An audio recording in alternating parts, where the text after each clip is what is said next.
Welcome back. It is an outstanding evening for college football. Capacity crowd of over 81,000 on hand tonight at Memorial Stadium.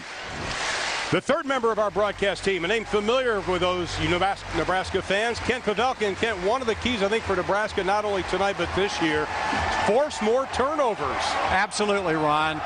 The numbers have not been good in recent years. Huskers dead last in the Big 12 Conference over the last 5 years, minus 42. Last year, minus 11. Very un-Bo Pelini-like numbers, considering they were plus 23 when he was D coordinator here in 03. These numbers represent the obvious.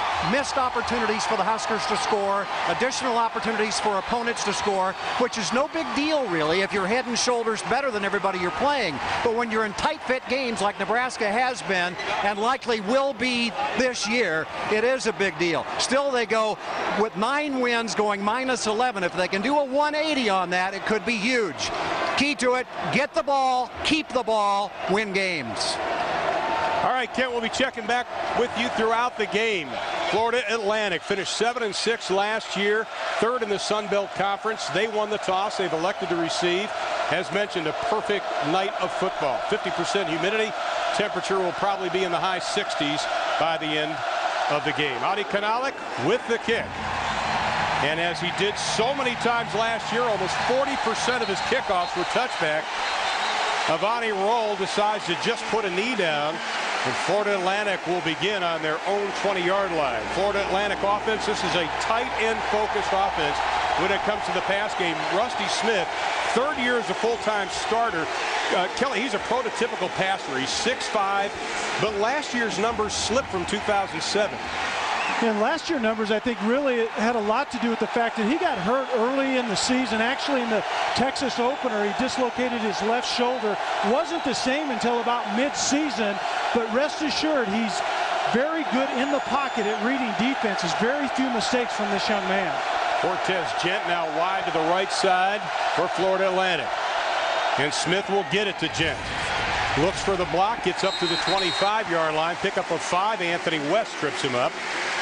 Let's take a look at the offensive line of Florida Atlantic. 3 seniors, but pressure's going to be on the first-year starter, Ryan Wisniewski. He's a former backup at guard. He's going to be looking at Ndamukong Suh all night. Wide receivers, running back. They lost their leading rusher to graduation. 2 more to injuries that opened the door for Alfred Morris. He started spring training as a fullback.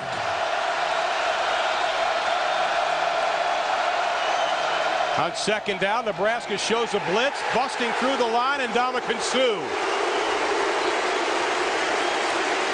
Speaking of the defense, Bo says they're nowhere where they want to be on defense. But you look at the line, the attention obviously goes to Suh, but keep an eye on Jared Crick. The coaches were just bubbling over of praise for Jared Crick yesterday. Linebackers, 3 new starters, got a lot of talent. Sean Fisher, he's going to be all over the field today, my friends. Secondary, solid group, 2 seniors, 2 juniors. Larry Asante led the seniors in tackles. Kelly, quickly, we saw the speed of Nebraska. That's what you thought would be a key. Yeah, I think Florida Atlantic is going to have a tough time on the line of scrimmage with this potent defensive line for Nebraska. On third down, Smith's pass, nowhere. Matt O'Hanlon of Nebraska was the closest defender. Jamari Grant, the intended receiver. And a nice defensive stand to start off the game by the Huskers. Yeah, rest assured that Carl Pelini loves those 3 and outs to begin a season. Florida Atlantic runs a pro-style offense, a lot of 2-back. Very seldom do they go 3 wide, which Nebraska fans will be really not used to seeing with all the spread offense right now in vogue in the Big 12 Conference. Keegan Peterson, a sophomore of Riverview, Florida. Averaged just over 38 yards a kick last year. And Niles Paul, he takes over for Nate Swift, returning punts this year. Nice high spiraling kick. Paul looks up. He's going to let it bounce. Outstanding field position for the Huskers. They'll mark it just at about midfield. This Nebraska offense finished 12th in the NCAA in total offense last season. It was a versatile offense, and the quarterback now is Zach Lee. He's thrown only 2 touchdown passes at Nebraska, but the junior from San Francisco, Kelly, you touched on it, he's got all the tools. Yeah, he has a big-time arm, much better than Joe Ganz's arm, and actually has probably more speed. It's just a matter of his feel and instincts in the pocket. That's what we need to keep an eye on today. And they're just going to hand it on the ground, keep it over the left side. Edward Bradwell with the stop on Roy Hellu Jr. When you take a look at some of the numbers on Lee, 6'2", 210 pounds, spent some time at San Francisco City College. He's had an outstanding week of practice. In fact, Sean Watson telling us during the week he was 37 of 41. Not a bad afternoon if he can duplicate that today. But the biggest, I think, coaching point that Sean Watson gave Zach Lee going into this game was trust yourself. Don't second guess what your eyes are seeing. A little bobble, and he is going to be hit right at the 45-yard line, a loss of about 2 on the play. Let's take a look at the rest of the starters for Nebraska. On the left side of the line, it remains intact from 08. Senior center Jacob Hickman, he's a 3-year starter. He's the bell cow. And the running backs and wide receivers, a solid stable of wide receivers. At running back, Roy Hellu. He led the team in rushing last year, and I don't think it's any secret he must stay healthy this year. And already we see a 3rd and almost 10 yards, and this is exactly where Sean Watson wants to keep Zach Lee out of early. They want to let Zach Lee kind of get his feet on the ground and not have to make big plays early in this game. And there's some jumping off sides. Bo Pelini says penalties are dumb. he cut right to the chase, and that was something that was a concern for this team last year. Bo Pelini cut right to the chase? Right to the chase. They were 11th in the Big 12 and 98th in the NCAA in penalties. Prior to the stat, false start, offense, number 65. He says the team talks about it all the time. He says it's just dumb football. Mike Smith is the culprit. Mike Smith and Mike McNeil, the tight end, both of them move, but the dumbest penalty of all is the pre-snap penalties, where nothing happens and you make a penalty. I guarantee you that Coach Pelini will remind those two of that come film tomorrow. Well, it's a 3rd down and 15. Ball's on the 40. We have played 3 minutes here in the opening quarter. A little fake to Hellu. They give it to Hellu, and he is going to be stacked up after maybe a gain of 3. Josh Savage, who's the most experienced defensive lineman for Florida Atlantic, comes up with a stop. This senior out of Naples, Florida. And so both teams want possession, 1 punt. And that'll bring in the new punter for Nebraska, but a familiar name, Alex Henry. Punted 18 times last year. Averaged just over 35 yards a kick. Tavius Polo is back for the Owls. He's standing on his 10. Good snap. And Henry gets a dandy off. Polo takes a couple of steps up, and he gets hammered. Ricky Tenar's coming down on the coverage. He lowered Polo. We are scoreless in the first.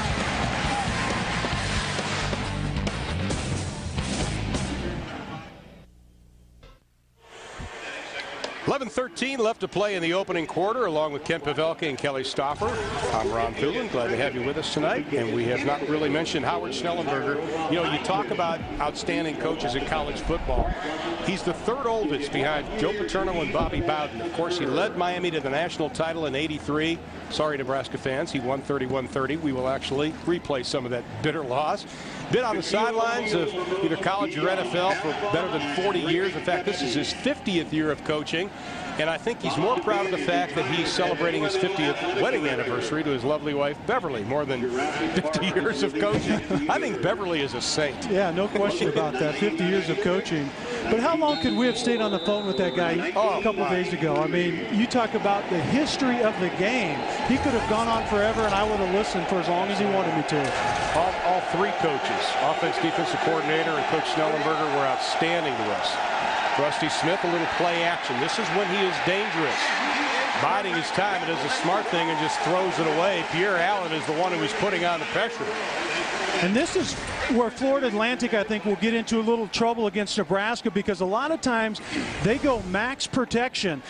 It's a play action, and then Rusty Smith is just going to continue to roll, but they literally have 2 pass patterns out in the route. They have a tight end that's going out, will come into the frame right about there, and then they had a deep pattern. A lot of times they sacrifice routes downfield for protections inside. Now they only go with a single back.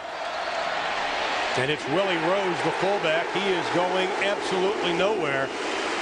And Ndamukong Suh, his second tackle of the night. You talk about the way they max protect. They will keep 8 guys sometimes in. But because of that protection, they only allowed 16 sacks last year. And you can see Suh right in the middle right there. The center was coming down to help, but that didn't even matter. And Carl Pelini talked about that, teaching Suh how to attack the double team. And that time he attacked the guy to the right, and the double team coming from the left could not even help out. On third down, Rusty Smith will go from the shotgun. Looking down the middle, pass incomplete, intended for Jamari Grant, the tight end, who looks more like a wide receiver. On the coverage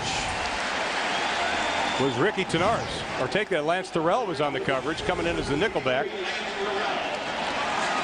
Plenty of time back there once again, and Terrell does a nice job of running with the tight end down the middle. The tight end, the receiver, shows you when the ball is in the neighborhood, and when he reaches for the ball, a good job of Tennell reacting to it right there. Well, you saw also Jared Crick putting pressure on Rusty Smith on that play. And it's the second punt of the evening for Peterson. Niles Paul is back standing on his own 45. No pressure. Low, wobbly, short kick, and now saying, get away from it, guys. Get away from it. And again, great field position. The first time Nebraska could not take advantage of it. And Bo Pelini's squad, we are scoreless in the first.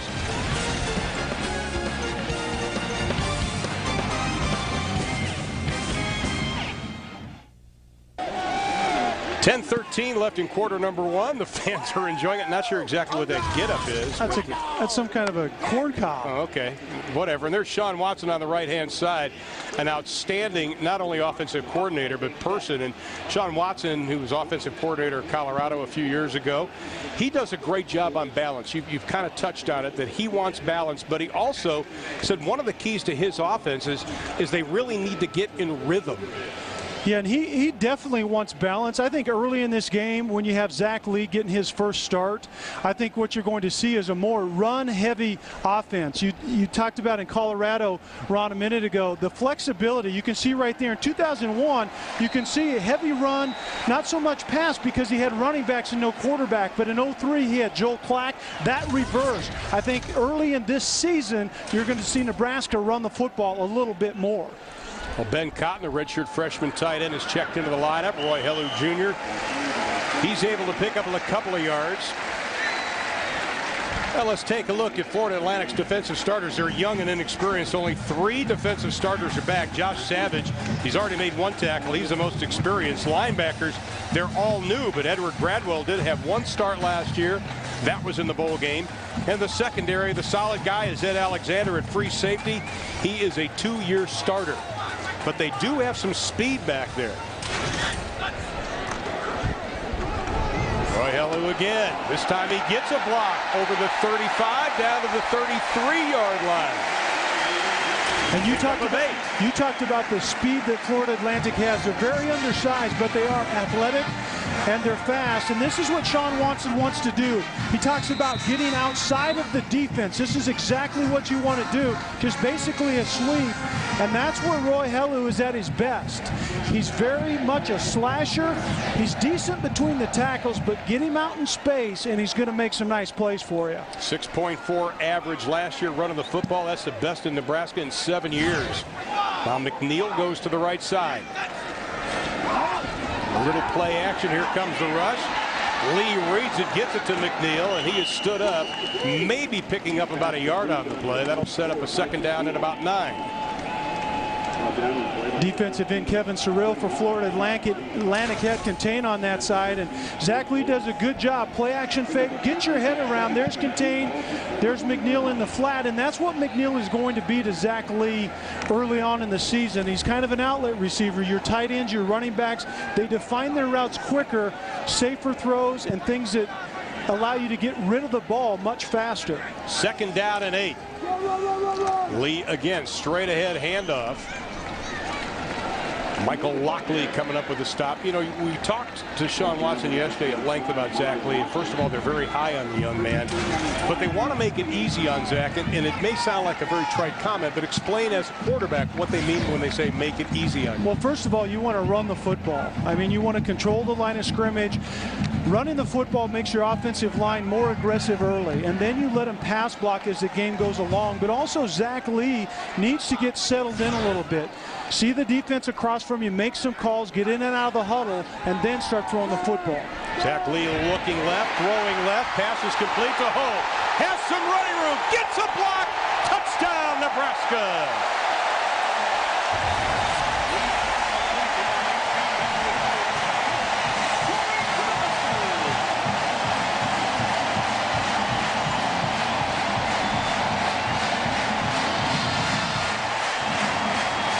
Kelly Karinsky-Gillian should also get a game ball on that because he lowered the boom on a block, which opened it up for Holt. Yeah, we'll hopefully get a look at that. Just as Holt broke to the left, watch number 11, Gilliland coming in, but it's a hook route.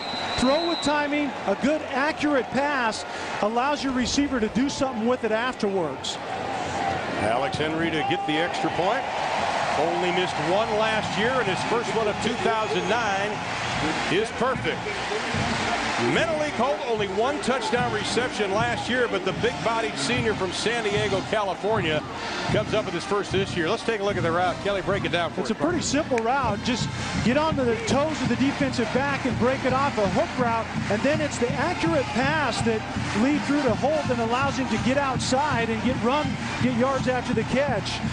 That's a great way to start, and that's the influence of the running game. Florida Atlantic was on their heels a little bit defensively, and then you drop back and throw the football. That vintage Sean Watson. Zach Lee was 1 of 2 coming into this game prior to the season. He's 3 of 3 tonight for 33 yards and a touchdown. And that's really the first throw that has really gone downfield. The rest of the stuff has been more kind of control, screen type of things. But that's a sign that he's getting into the game a little bit. And Sean Watson says, if anything, Zach Lee might possess a little bit too much confidence at times. So this isn't a young man that's looking to get settled in. He wants to play big early. 7:41 left to play in the first. Kanalik set to kick it away. Roll and McIntosh back for Florida Atlantic. Kicking with a very slight wind, and it's going to be run out by McIntosh. Nope, he decided not to chance it. Smart move, young man. You know, that's an area, Ron, that we'll talk about as this game goes along, but Nebraska needs to get better in their coverage games. And they will do that, I think, because their depth on defense is getting better. When your depth grows at the linebacker position and the defensive backfield, those are the guys that are on those coverage teams. Typically, those teams get better as well. And Rusty Smith so far tonight, just 1 of 4 for 5 yards. Morris in the I formation. Nebraska brings 5. Morris straight ahead, has the gap, has the first down, and 3 to spare. Pierre Allen finally tracking him down. Well, keep an eye on number 76, the center, Wisniewski, blocking on Sue right there. He blocks down, and that right there is the block that Morris is running off of.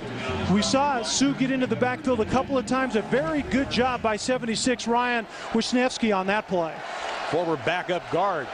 Nice job running the football by Morris, the sophomore from Pensacola, Florida. Smith looks, nothing doing. Oh my, Anthony West had a big time hit on Bonner. That was just a mistimed play, don't you think? Yeah, Rusty Smith doesn't look very comfortable in the pocket, and he's the 4th-year starter coming into this season. And Zach Lee looks a little more comfortable than even Rusty Smith does, but that was just a slant route thrown well behind the receiver. Smith, 2-time bowl MVP, was the Sun Belt Player of the Year in 07. Got a new coach, Jeff Brom. Brian Brom's brother is the quarterback coach. They've tried to tweak some things in his game. Willie Rose, the fullback, looks for a block, doesn't get it. He was hoping that Carl Spitali, the right tackle, would be able to free him up. Wasn't able to do it. Will Compton, the redshirt freshman from Missouri, with the stop. And even though Nebraska is young and inexperienced at their linebacker position, they have a serious upgrade in athleticism and speed. And those guys, Compton on that play, they're going to cover some ground sideline to sideline. Bonner and Grant wide to the left. 3rd down and 6 from the 37-yard line. And we've got some jumping. And it's going to be against Florida Atlantic. He also had problems with penalties last year. They were 113th in the country. Lavoris Williams, the senior out of Fort Lauderdale, Florida, is the culprit. Top of the screen right there, left tackle. Just when you're that big, Ron, and something starts to twitch, it's hard to get it under control, and you can see it on that play. There's Carl Pelini, defensive coordinator.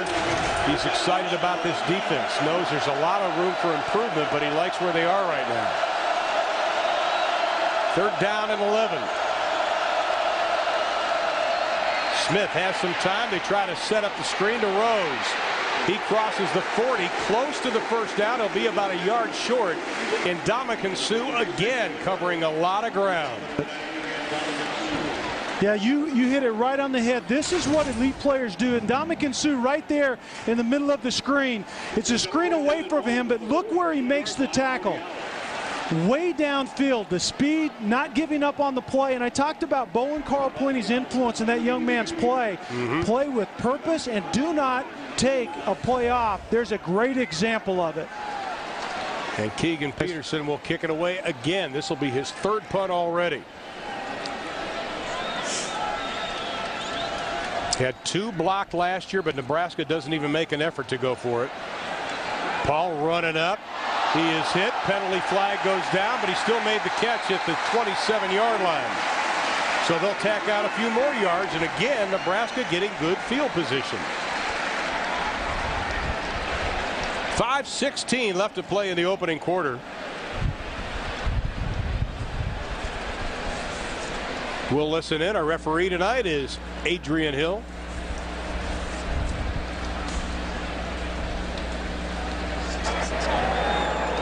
Kick-catch interference, kicking team, number 27. Well, what you're not hearing him say is kick-catch interference, and it's going to add another 10 yards to that play. But Niles Paul is back catching punts. Last year it was Nate Swift.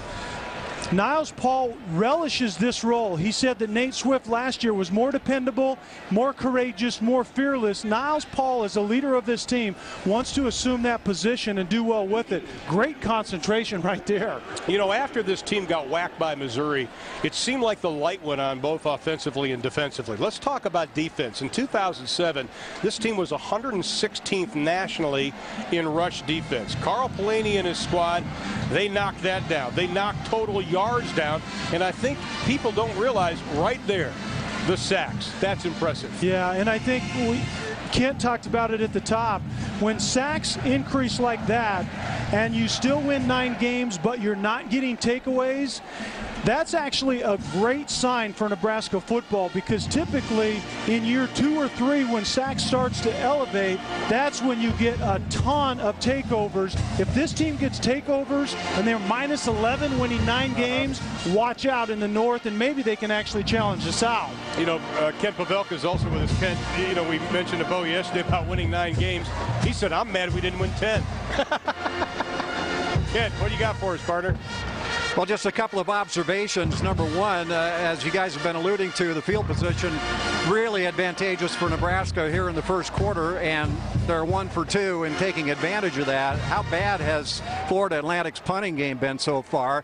Conversely, Nebraska's kicking game, it's worth noting, has been clean so far, and that's important to point out because the Huskers have a new long snapper. They've got new holders. Great point. And so far, it's been without problem. 3 punts, an average of 30 yards.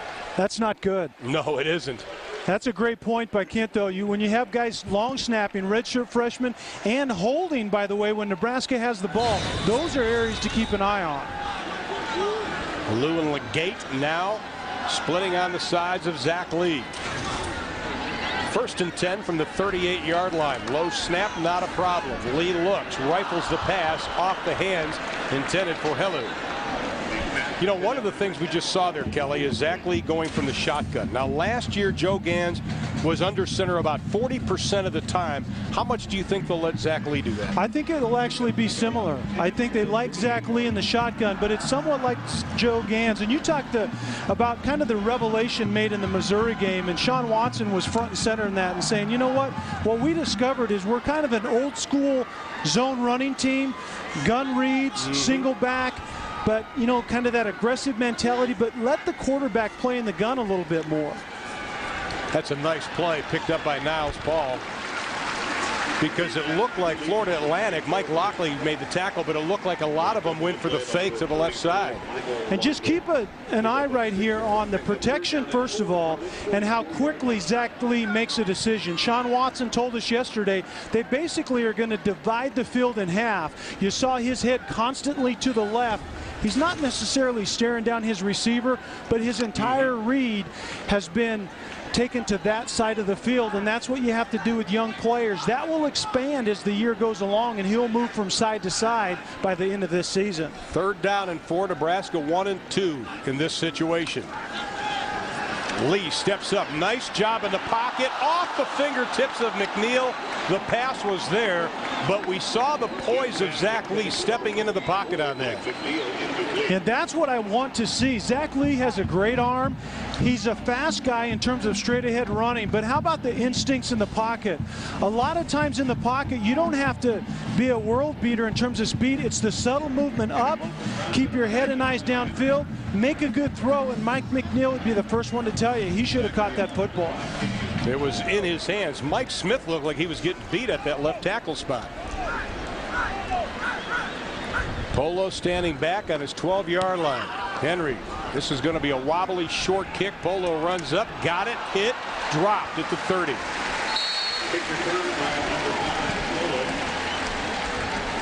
Tackle made by Denard. Ron, what I'm interested to see as the season goes along is with Henry taking on the punting duties, does that take away from his accuracy or his ability in his kicking duties? I think if there's any sign of that, Bo Pelini will question him being out there for both things. 31 yards on the kick. Nebraska leads 7-0, 4:10 left in the opening quarter. Morris, he is stacked up, not before he picks up 3. Baker Steinkuhler coming up to make the stop for the redshirt freshman out of guess where. Gee, that's a name I've heard before. Yeah, once or twice.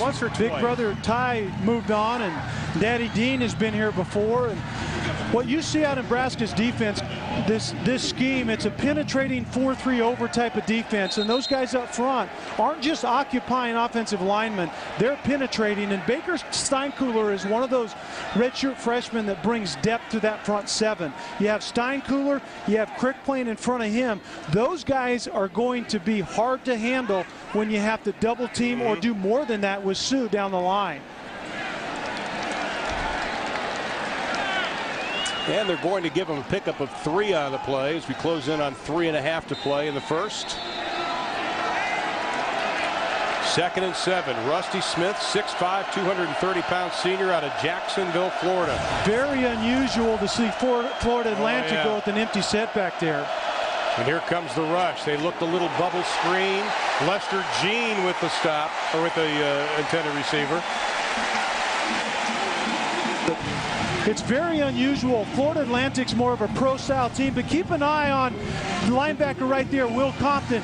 It's read and diagnose. That's the kind of the bubble screen coming back inside, and that's exactly what the young linebacker has to do. That's where the speed shows up. As soon as their mind lets their feet loose, you will see speed at the linebacker position for Nebraska that you haven't seen in a long while. 3rd down and 7. Florida Atlantic is yet to be successful on 3rd down.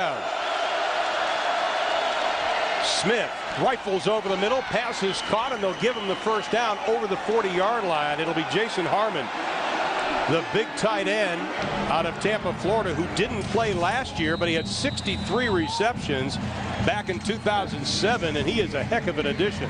And Eric Haig was coming in there as that nickel back that's in the game, and that's where those tight ends create problems. They're a mismatch for a defensive back and a linebacker because they actually are big-bodied tight ends, but they run somewhat like wide receivers. You have to play them like a wide receiver. We've got a penalty.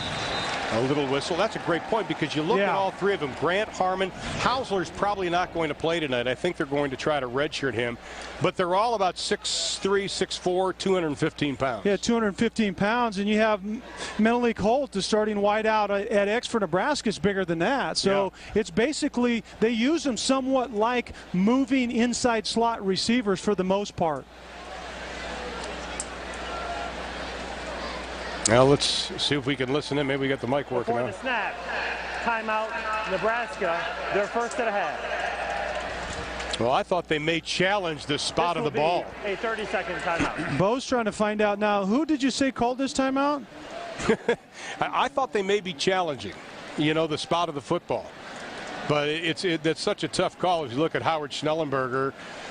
Just an outstanding career as a head football coach in his 9th year. And you have to understand, my friends, there was no program 10 years ago. Yeah. You know what is interesting? He was hired to raise the money and get the program launched. And then in year 2, he hires himself as the head coach, which I think was a great hire. Exactly. By himself. And I think he's the guy to do it. He's been in places where he's built programs, Miami, Louisville. And you see all the first right here, Ron. The first year of football Division I is 2001. 2003, the first playoff game. They went to the first FBS game in 2006 and the first Sun Belt Conference to win back-to-back bowl games at this point.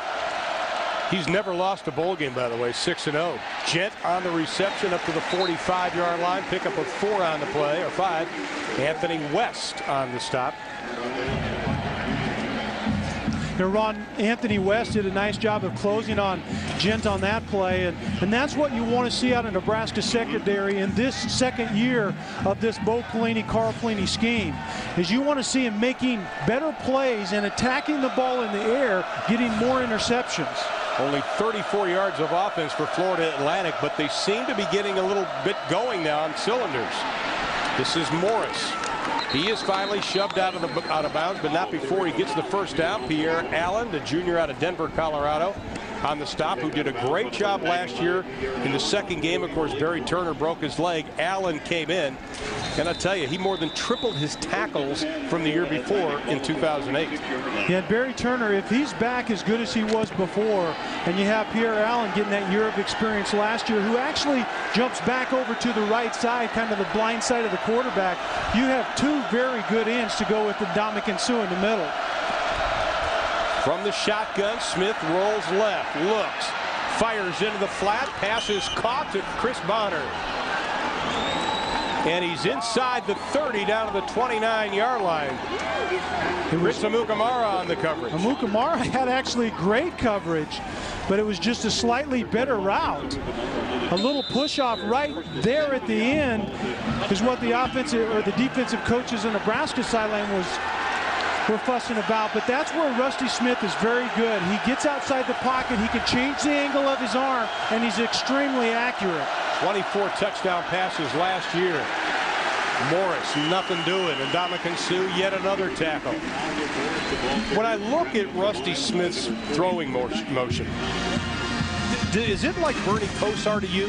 Yeah, Just me. I watched it on tape, and that's the first thing that popped out of me is Bernie Kosar. And what was interesting is Howard Schnellenberger had made the comparison to Bernie Kosar, but it was more from a mental standpoint. Rusty is a very intelligent quarterback, starting his 4th season, reads defense as well. But it's kind of that awkward 3-quarter sling and the sidearm type thing that Rusty Smith goes at. Rose goes in motion, empties the backfield. Smith with plenty of time. Pass incomplete, intended for Rose. Blake Lawrence on the coverage, the junior out of Shawnee Mission, Kansas. We talked about Smith's throwing motion. Keep an eye on it right here. It's not over the top. He takes it back, and then it's kind of 3-quarter. And that really isn't a bad thing. When by the time quarterbacks get to this point in their career, coaches don't want to touch this. He's been very productive with it. That one comes up some like a waterfowl that's migrating through Nebraska at this point in time. But he's very productive. That works for him. It just looks a little awkward. On 3rd and 10, Smith running out of real estate. He's going to throw it away. Almost a dangerous throw, and he's yelling at some of his players saying, you ran the wrong route. I think it was Chris Bonner, number 7, that comes inside. You can see Gent right there, but Bonner comes inside and kind of sets down, and I think Rusty Smith would have liked him to continue on. You see coming right back there, and the big tight end, actually, they ended up with 2 receivers, Jason Harmon and Chris Bonner, right in the same location. One of them was doing the wrong thing, and I think looking at that angle, the big tight end Harmon should have taken that route deeper. This is going to be a 46-yard attempt by Ross Cornell. He's only attempted 1 field goal prior to tonight. Not only have a new field goal kicker, but you also have a new snapper and a new holder in Keegan Peterson, the punter. We've got a timeout. It's 4th down and 10. No pressure on that young man. No, and Florida Atlantic did not do a very good job of kicking the ball last year, so Ganal gets an opportunity here, and this is where Nebraska's defensive front should come into play, especially a longer field goal run.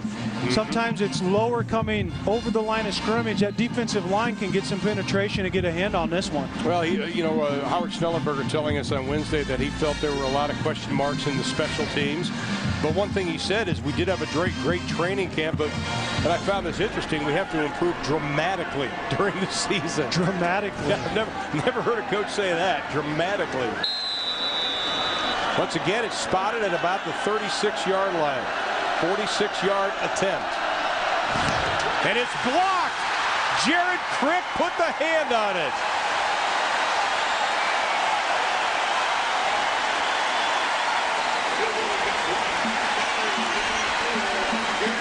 Well, we talked about Crick. I think he's the one that got the meat hooks on it. He's going to come from the left side, and it's a great job of just defensive linemen. Even though they're 285, 300 pounds, they're taught to get skinny, and that's what getting skinny looks like. You have to get through that double team right there, and Crick does a nice job. Watch out for Jared Crick playing next to Ndamukong Suh as this season goes along. He's a great athlete from Cozad High School. He's a thrower in track. He was a basketball player. He has great feet. This young man is going to be a star. The man who idolized Adam Carricker growing up. Not a bad guy to idolize. He kind of resembled him right there on that play. So Nebraska will take over 1st and 10, their own 28-yard line. Final 32 seconds of quarter number 1. Roy Hellu getting all the playing time in the backfield, and again Lee from the shotgun.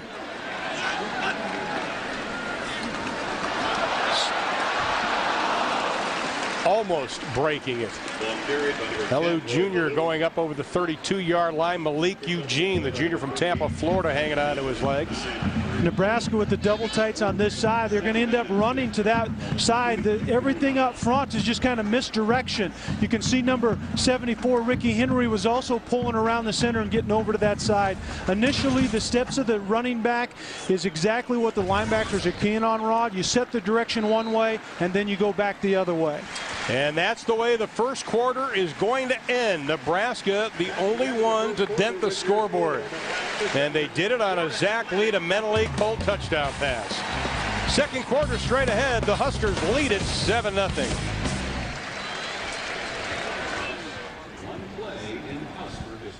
Telling us on Wednesday that was the absolute right thing to do by Tom Osborne, to go for 2 points. He said his guys called the right defense immediately. They took away Turner Gill running the ball, used a trio of coverage. And Kent, I think that's one of the losses in Nebraska history that's still fresh. Well, Ron, I didn't hear exactly what you said, but, I want to refer back to what Kelly's reference to our visit with Howard Schnellenberger earlier in the week. He described that play from a defensive point of view, from the Miami point of view. Let me describe it from the offensive point of view, the 2-point conversion that didn't work. It's supposed to be Gill to Smith, as everybody knows. What happened was Irving Fryer was to have set a pick on Ken Calhoun. He didn't get the pick set. As a result, Calhoun was able to go underneath it. Had he been forced to go over the top of it, he never would have touched the ball. Nebraska would have had its first national championship under Tom Osborne 12 years earlier. Well, Miami had blocked a field goal earlier in that game. I don't know if that had anything to do with it. Absolutely. Well, Nebraska 2nd down and 6 from the 32-yard line as we begin quarter number 2.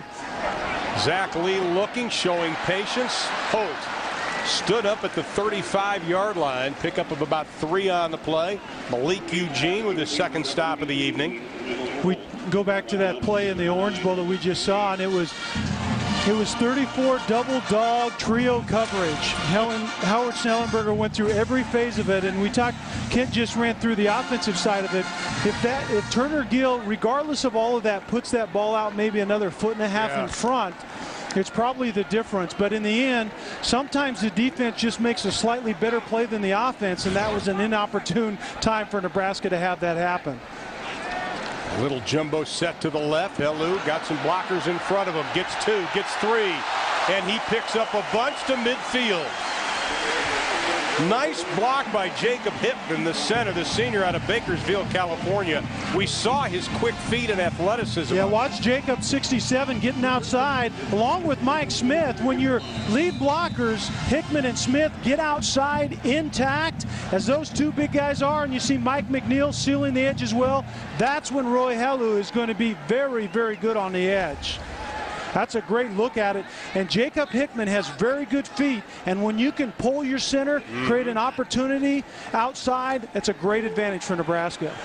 Lee going down the middle, wide open, Gilliland, and he will score. Touchdown, Nebraska.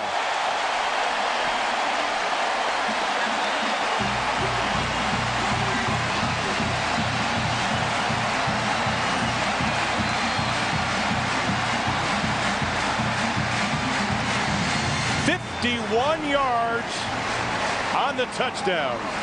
And Gilliland is just actually going to come in the middle of the field running somewhat of a seam route outside of McNeil. We can't see him to the left of your screen. They actually change positions on the fly. McNeil goes outside, Gilliland comes inside, and Florida Atlantic completely dropped the coverage.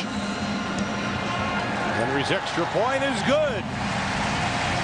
First series of the 2nd quarter, Nebraska strikes on the arm of Zach Lee. 2 touchdown passes on the evening. Nebraska leads it 14-0.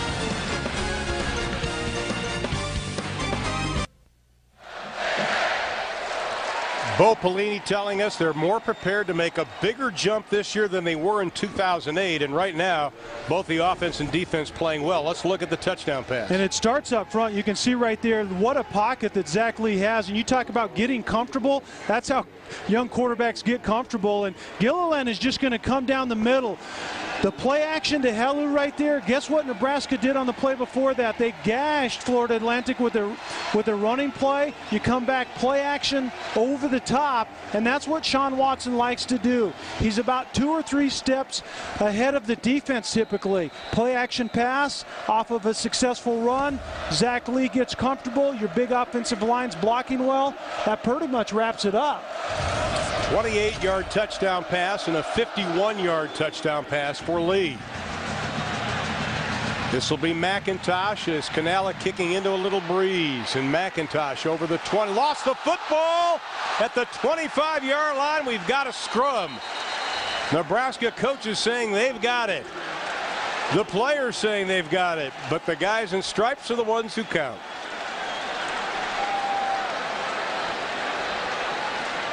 No, Florida Atlantic. Good coverage by the special teams, O'Kelly. And that's where you see that depth on the defensive side of the ball that's getting better. That's where you see it show up on the coverage teams. Linebackers and backup defensive backs are out there primarily on this team, along with some backup wide receivers. And you start to get better special teams play. You get more hats to the ball tends to pop out. Violent collisions happen on these teams. Yeah. The last series for Florida Atlantic, they moved the football only to have a 46-yard field goal blocked. But they did move it. Penalty flag.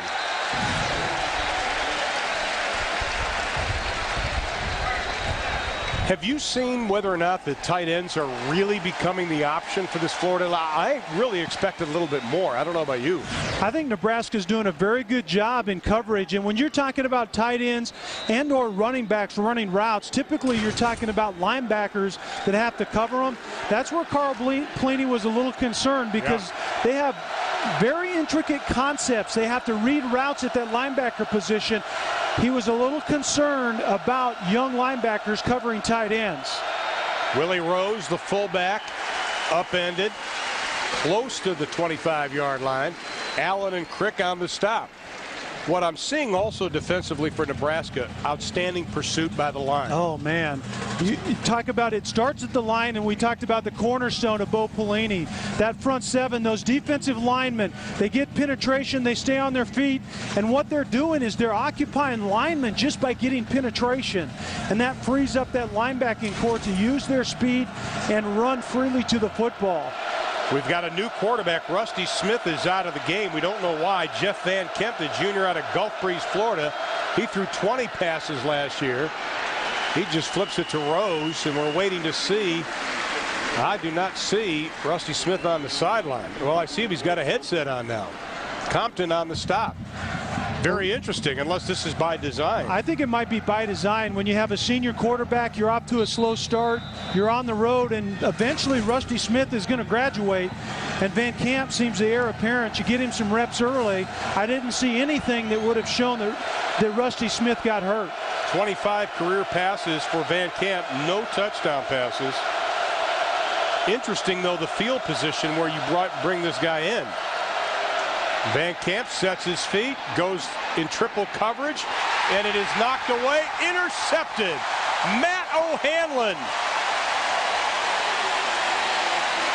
The intended receiver was Lester Jean. We have a penalty flag back at the 15. And it's a personal foul. Oh, my.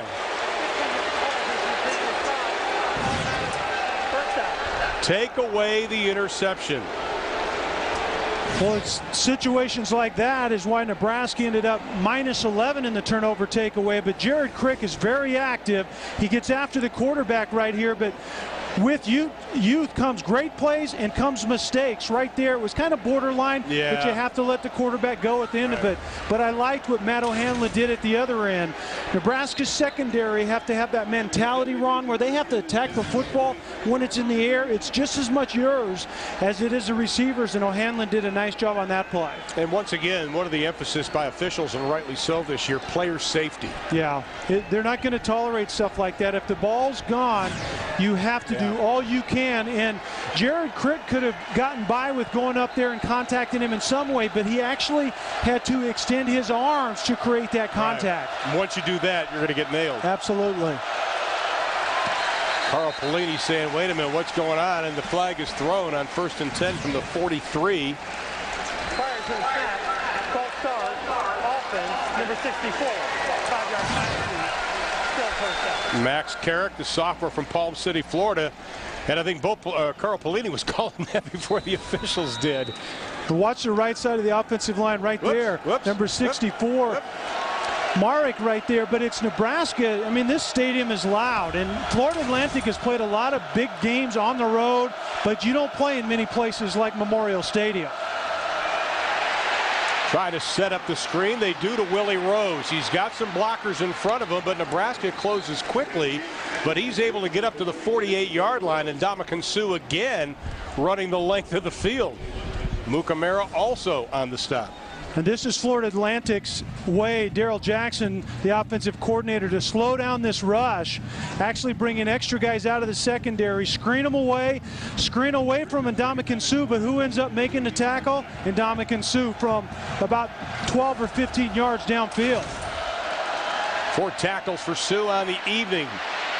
Van Camp keeps it, got the first down as he crosses the 50 down to the 45-yard line. Will Compton on the stop, but Jeff Van Camp showing us a little running ability. And Ron, that's a good point, because I think that's exactly why Van Camp may be in the football game. Rusty Smith isn't going to run the football much, and with this Nebraska offense, if they know you're going to be sitting about 7 yards deep in the pocket as a pocket passer, they just pin their ears back and get after you. If you're not a run threat, Jeff Van Camp is a run threat. To Morris.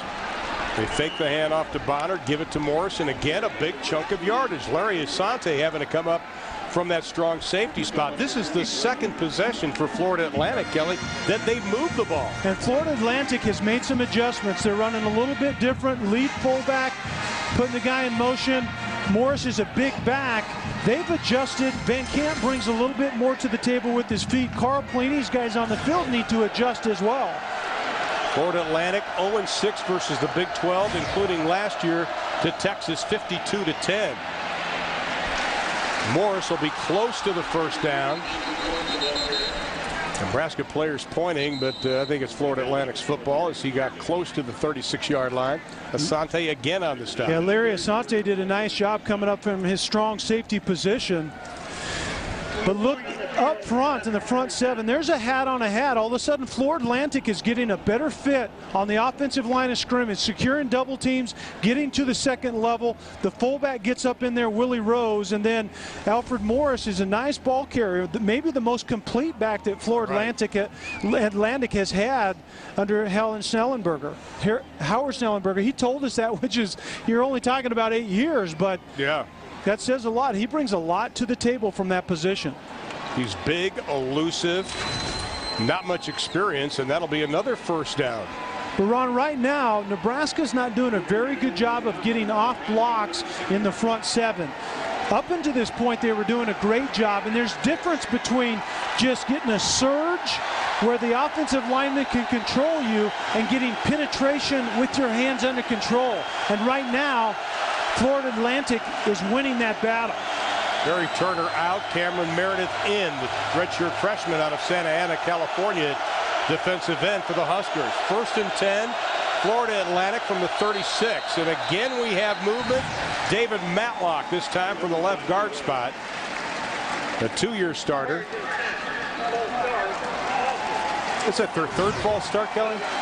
Something like that, third? Yeah, I think it is their third. And 72 is also obviously going somewhere. The big boy wanted to get started early. He was pulling to the right side, either escorting the quarterback or the running back, one or the other. Now 1st down and 15, 9:35 to play in the opening half. Van Camp looking, throwing back. Willie Rose wide open inside the 20, the 10, the 5, down to the 3-yard line. Blake Lawrence hanging on for dear life. What a great play, though, starting with Jeff Van Camp. He sold that thing. And I think this was actually the play that they were going to run when they got called for motion. You're going to roll to the right side, give the illusion that you're doing something out to the right side, but the play is to the fullback all the way. You can see 72 David Matlock is out there on time escorting the quarterback Jeff Van Camp, but it's always a throwback to the fullback. 1st and goal, Van Camp trying to buy some time in the corner of the end zone. Caught, waiting for the signal. Still haven't seen it. No, incomplete. Intended for Jason Harmon. O'Hanlon was on the coverage. I thought Harmon came down with it, Kelly. And Nebraska actually had this covered everywhere but up high. They actually have about 3 guys. Harmon is going to come across or actually going to go to the corner right there from the tight end position. Throw it up high. If you have a big tight end, more of a big-bodied wide receiver, if you will. Very good throw. You just have to secure that and come down with it. Well, I tell you, that's pretty close. Timeout, Florida Atlantic, their second of the half. You know, the catch is a process according to the NCAA, and you've got to have control. There's no charge timeout. Replay is reviewing the previous play. And once again, what they're looking for, the ground can't cause a fumble. That's not in college football, but they're trying to see if he did complete possession of that ball. That's what it amounts to. If he had possession when he hit the ground, it should be called possession. And it looked like to me that he might have had that football. It starts to leak out a little bit on the ground out of his right arm, but this is going to be close. I'll be able to take a look at it again and break it down just a little bit further, maybe with a little telestrator. Harmon is in the back of the end zone, goes up and gets it. He obviously has it there. It comes out at the end, and it's the back judge right here coming across the back of the end zone that has the best look at it. He should be looking for possession, whether the receiver gets in and whether the receiver has the football. So he should have made the right call to begin with. That's tough to see, though, because you can't really see if the ball's rolling up on his shoulder. And remember, Ron, that's what they have to go by on the replays. Right. It's very important how it's called initially, because if there's not enough conclusive evidence to overturn it, they have to leave it the way it was called originally. We're at 9 minutes left in the opening half. Nebraska leads 14-0. Those of you that are just joining us, first of all, shame on you. After review, the ruling on the field is confirmed. The receiver in possession. Incomplete pass. Second down. Well, when they say confirm, that means they were right. Yeah. If they say it stands, they just weren't sure. Yeah, stands means there wasn't conclusive evidence. Now, so that'll bring up a 2nd and goal from the 3-yard line. And typically, if the officials are in the right positions, which they are right here, they generally get things right, and I believe they got it right on that play. From the I formation, Morris tackled in the backfield, leans forward to get inside the 5 to the 4, but he'll still lose a yard. Pierre Allen again on the stop. Pierre Allen is a physical pass rusher, but he gets off the ball so very well, as he does right there. Blows up the blocks, makes a nice play. That's that penetrating quickness that this defensive line has for Nebraska that is going to give people trouble all year long. 3rd tackle for Allen. 3rd and goal just inside the 5. Van Camp, I don't know what he was doing there. Willie Rose was close. Sean Fisher was putting pressure on him. Can you figure out what happened? No, I really can't. It was the same pass pattern to the opposite side. The tight end right there, number 88, Harmon, is going to go to the back of the end zone. You have your fullback trying to get out into the flat, and Van Camp just believes he's not going to get outside of all that. It was very well covered this time around, unlike the first time. Well, I think he also saw that Rose had Sean Fisher right on his shoulder. Maybe he was trying to dump him. Now we'll try another field goal attempt. Gornall had a 46-yarder blocked earlier. This is at the 11. It's a 21-yarder. Snap is good, the hold is good, and the kick is good. So Florida Atlantic gets on the board. 8:13 left to play in the half. 14-3 is our score.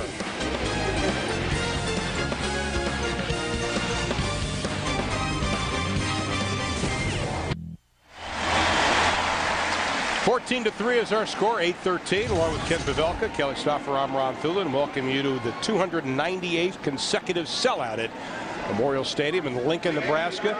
One of the stats that stands out, not only has Florida Atlantic have more yards than Nebraska at this point in the contest, but Kelly, the time of possession. Well, a lot of the time of possession was on that last drive for Florida Atlantic, and the big plays for Nebraska, the 2 long scoring touchdowns. And I think Nebraska is where they want to be offensively.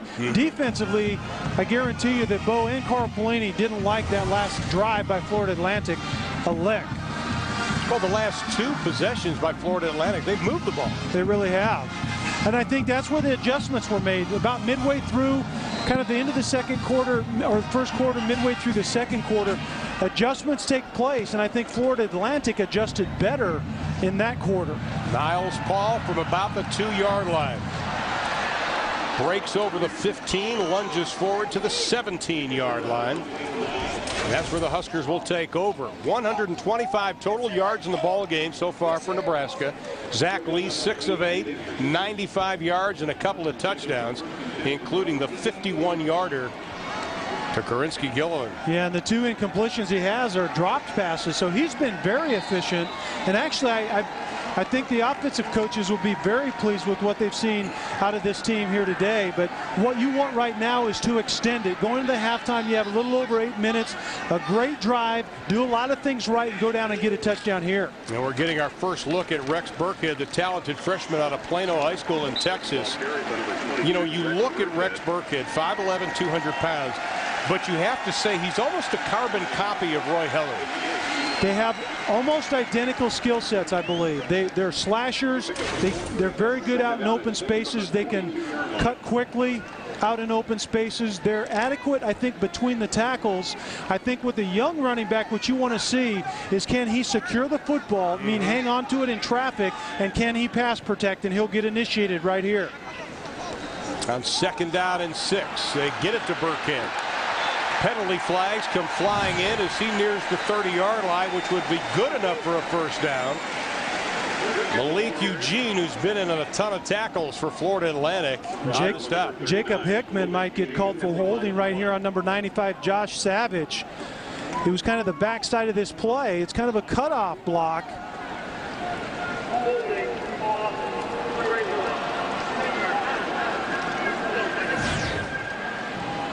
I think it was Hickman. Was it Hickman? I didn't hear who they called it on, but 67 right there, driving his guy off. Actually, no, it's down here. I think it's the tight end, number 81, Ben Cotton. Guy was going up inside, and anytime you see that jersey move away from the defender's body, generally someone is going to be watching. That's a young player making a mistake at the point of attack, so it was an important block, but you have to let go when you're beat.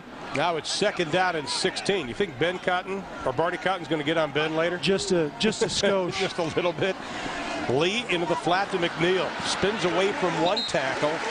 Over the 20 to the 23-yard line. Edward Bradwell. First start was the Motor City Bowl. Comes up with a stop. And this is Mike McNeil's role in this offense. You can see him coming into your screen right there.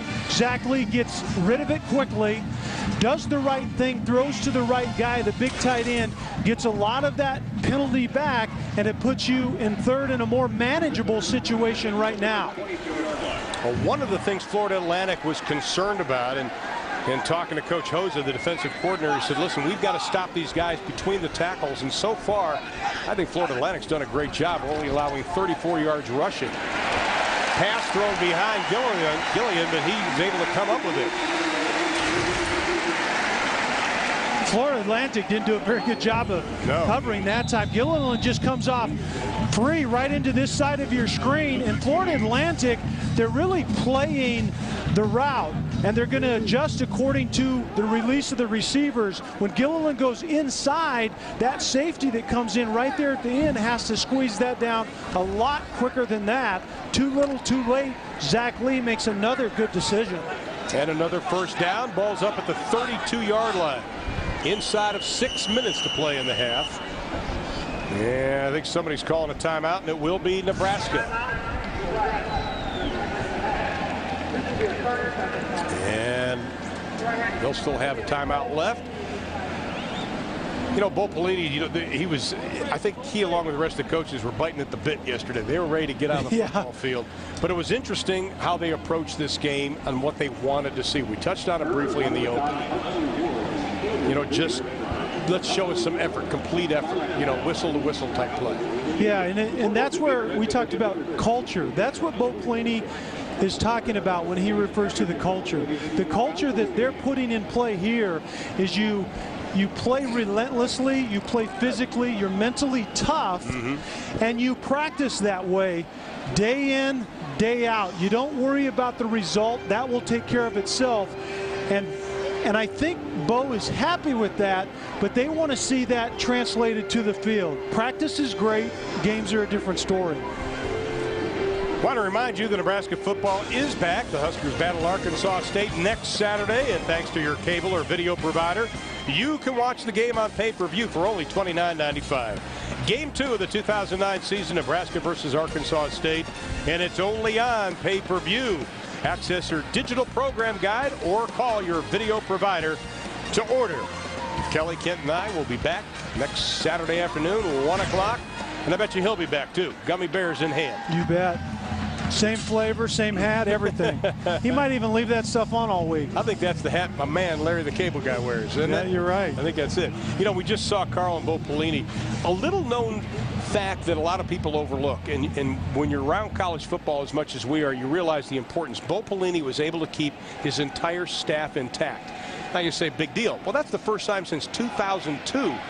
And because of that, you have a better plan as a coaching staff on both sides of the football. Yeah, continuity and coaches as well as on the field makes a huge difference, and especially when you're kind of in that phase of still installing installing your program and your schemes. You want the same coaches speaking to the players in year two. Now Rex Burkhead still in there. Lee, pass off the fingertips of Holt, so that's 2 passes that should have been caught. One by McNeil and one by Holt this evening. I mean, you put those in there and Zach Lee's got a heck of a night going. I mean, this is a very nice route. Work your way through the traffic on the back shoulder. They practice this all the time. It's a difficult catch, but it's a catch nonetheless that you have to make. Your momentum's going one way, the ball's on the back shoulder. Zach Lee made a great read, a very average throw, but that's the kind of catch that the receivers have to begin to make this year. What's the old line? If it hits you in the hands, you should catch it. Absolutely. Especially if this quarterback is telling you that. Exactly. On 2nd and 10. A little shuttle pass. Burkhead up the middle over the 40 to the 42-yard line. Might be just about a half a yard short of the first down. Michael Lockley, the junior out of Orlando, Florida, on the stop. He's had to replace Florida Atlantic's leading tackler, Franz Joseph, who graduated. I like the fact that Burkhead, a young running back, goes north and south. Get the ball, plant your foot, get downhill, and that's how he's going to earn some playing time early, is doing just that. Don't dance around. Be patient, but when you see green grass, absolutely hit the burst, and he has a little burst. You can see it right there. I like the way he put 2 hands on the football after contact, too. Yeah, if you don't secure the ball as a young running back, you'll be so far in the depth chart you won't see daylight. 3 tight end situation on 3rd down and short, and he gets it. Tavoris Hill coming up from that cornerback spot to make the stop on Burkhead. So we saw Roy Helu pretty much all the first quarter. Burkhead getting a lot of action now. And once again, let your offensive line in short yardage get a hat on a hat. Follow the softness, and a good job of getting to the line of scrimmage. You press it, as Burkhead did behind Rick Henry right there. And that's when then you can just kind of feel the softness, and then you get the yards you need. A very good job of running by Burkhead. Now we've got Roy Helu comes back into the game. McNeil goes from the fullback spot back to the tight end. On 1st and 10, ball's on the 45-yard line. Lee away from pressure. Was close to going over the line of scrimmage. Pass is incomplete. Intended for Kyler Reed. This is a redshirt freshman out of Shawnee, Kansas. But boy, I tell you what, Zach Lee got close to going over the line of scrimmage. He was very close. And once again, I like the fill in the pocket right here. His head's downfield. You have to get out because the defense dictates it. You have an open receiver. Zach Lee has confidence in his arm right there. Kyrie Cooper drops the football, but that's the feel I want to see out of him, and I know the coaches do. There were more yards on the ground with his feet than putting that ball in the air. Go ahead and keep it and get as much as you can. Kyler Reed is going to be a star, the coaches tell us. Couldn't come up with that one. Helu over the 50, over the 45, down to the 44. First down, Nebraska. Ron, one of the big concerns after Quentin Castile being dismissed from this team a few days ago was who's going to get the tough yards on the edge or up inside. Helu and Burkhead are very strong runners. They don't have the pounds that Castile had, but right here, the yards after contact are vital for offenses, and Helu does a nice job on that play. Nothing like yak yards. 1st and 10 from the 44. Good drive for Nebraska as we close in on 3 minutes to play in the opening half. Helu comes out of the backfield as a safety valve. Lee goes up top to his tight end. McNeil caught. And it is a completion inside the 20 down to the 15-yard line. How valuable is Mike McNeil? Now, they challenged him to be a better blocker, but you look at last season, he had a breakout year, catching 32 passes and 6 touchdowns. And McNeil is going to the corner, 44 down the field. A very good throw. When you have a tight end at 6'4", 240, working on a defensive back, throw it up there where he can go get it. Big-bodied receiver comes down, gets his feet in bounds, but what a throw by Zach Lee. That's impressive.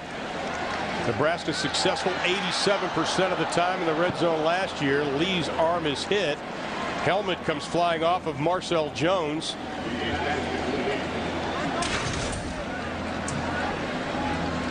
I think it was Malik Eugene that came in. And Marcel Jones, up at the top, gets his helmet taken off, but actually you're right, it's Malik Eugene. Kind of a delayed blitz from that strong outside linebacker position. I didn't really mind the decision by Zach Lee. It looked like he was trying to get rid of the ball on time. He might have waited a little bit too long, but you don't want to make a habit of throwing the ball under pressure like that. Hello, right up the middle, inside the 5, down to the 3-yard line. Nice job by the left side of that offensive line, opening up the hole. Antonio Rodriguez, the redshirt freshman, he had to come up from the strong safety spot to make the tackle, but watch how quickly Helou hits it. Yeah, Ricky Henry getting around, stepping around the center, number 74, doing a good job of getting square once you get to the point of attack and leading Helou up inside. And you can see right there, Ron, Helou tried to bulk up a little bit. He's going to be a tough runner for Nebraska up inside. Nice job by Mike Smith also. Straight ahead, maybe down to the 2-yard line. You know, the big guys just don't get enough credit. That's why we're blowing some smoke on Mike Smith and Keith Williams and Hickman. And I think Nebraska, the question coming in is what is going to happen on the right side? And we just saw Henry, number 74, Ricky Henry, the play before, in a fold block. The center block's down. He steps around that block and gets square. Marcel Jones and DJ Jones on that right tackle. Now we see Marcel Jones flipping over and playing left tackle. I think they're in good hands on the line of scrimmage. 3 tight end formation. Lee keeps it. Stood up at the 1-yard line by Lockley. It looked like he had paid her, but that closed quickly. And that's where Florida Atlantic's defense, I think, is at their best. It's their speed. Lockley, 45, skating along the line of scrimmage, squaring up and making a tackle on the quarterback. Sean Watson said that Zach Lee would get opportunities to run the football in this game. He felt he was a good runner. He could protect himself, make good decisions. That was a good decision, but a very nice play by Michael Lockley, number 45. 3rd and goal from the 1, and Nebraska's going to burn a timeout. Lockley already with 6 tackles tonight. He only had 11 all of last year, so number 45 for Florida Atlantic doing a nice job defensively. Ron, remember when this drive started with 8:07 left in the half? We talked about the need to go down on a long drive, do a lot of things right. That's exactly what we've seen out of Nebraska's offense. 1:27 left. They've done a lot of nice things on this drive. And Nebraska is out of timeouts. They called their final, so they've got 1:27 to work with. They're on the 1-yard line. Nebraska struck first. Lee to Holt, covered 28 yards. Nebraska blocked the field goal in that opening quarter, so at the end of 1, it was 7-0. And then it was Lee to Gillian going for another touchdown, 51 yards, made it 14-0. Then Howard Schnellenberger's team gets the field goal by Gornall, a 21-yarder, and made it 14-3. That's where we stand right now. You know, his team has played these big games before. I mean, they're not afraid to play the Texases. Now, last year, of course, he sort of alluded to that Texas wasn't tough. Now, I live in Texas. They took offense to that. Yeah, I bet they did. And even Rusty Smith said, well, you know, we may have come in a little too arrogant in that ball game. Yeah, I heard a funny quote by Rusty Smith. They talked about they're going to build a new stadium in Boca Raton for this program. And Schnellenberger was saying, you know, Rusty Smith really is the guy who's built this stadium because he's been the 4-year face of this program. And yeah. Rusty Smith looked at him and said, yeah, you're also the one that called Texas soft. So he didn't really take it to heart. Yeah. But I think right here for Nebraska, what you need to do is you have to challenge those guys up front. It's short yardage situation, down inside about on the 1-yard line. Typically, you would maybe want to roll Zach Lee out, get him outside the pocket, give him 2 or 3 different levels to look at receivers. But I think this is a great time to challenge the line of scrimmage and tell your guys up front to blow this Florida Atlantic defensive line off the football. Well, with 3rd down and goal from the 1, I was expecting Ndamukong Suh to come in here and block, as we saw him last year. This time it's Helou from the I formation behind Legate. Helou leans forward. No call from the official yet. They're running in, and they look like they spotted it short. It'll be at about the 1-foot line. Nice job by the Owls. I think the same play, just probably the other side right here as the clock continues to run. I think Zach Lee probably gets the same play, steps back in the huddle and calls it again. The penetration wasn't that good by Florida Atlantic. Nebraska did a nice job on the line of scrimmage. It's all about penetration down here. 4th and goal, straight ahead. Hello, touchdown, Nebraska.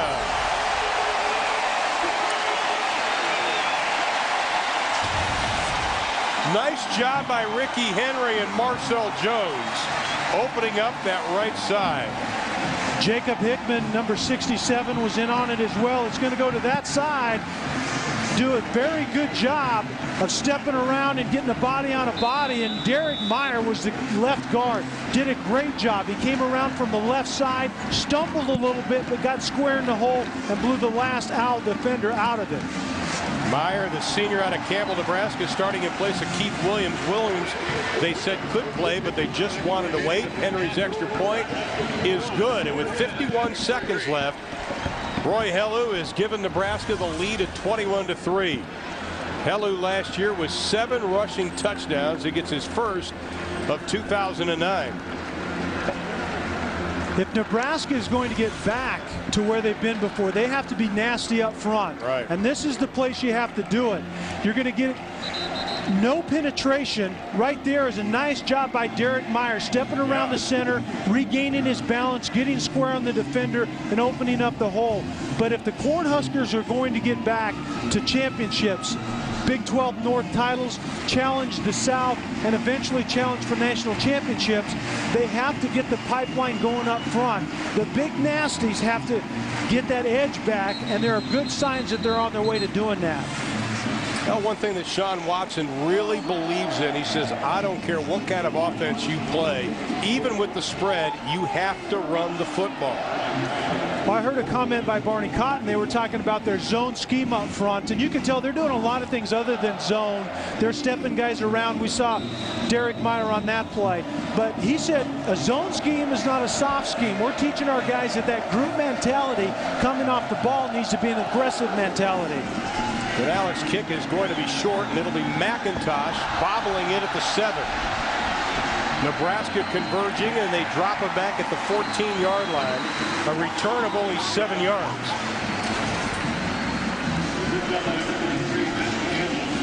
You know, Ron, those hidden yards in special teams, they called it those yards, hidden yards, the return yards, and I think Nebraska is showing very good signs of being much improved on their coverage teams. Right. When we talked about the depth at linebacker, defensive back, even wide receiver and running back, those guys show up on coverage teams, and they're doing a great job today. Well, Rusty Smith is back in at quarterback. Jeff Van Kemp ran the series that led to the field goal.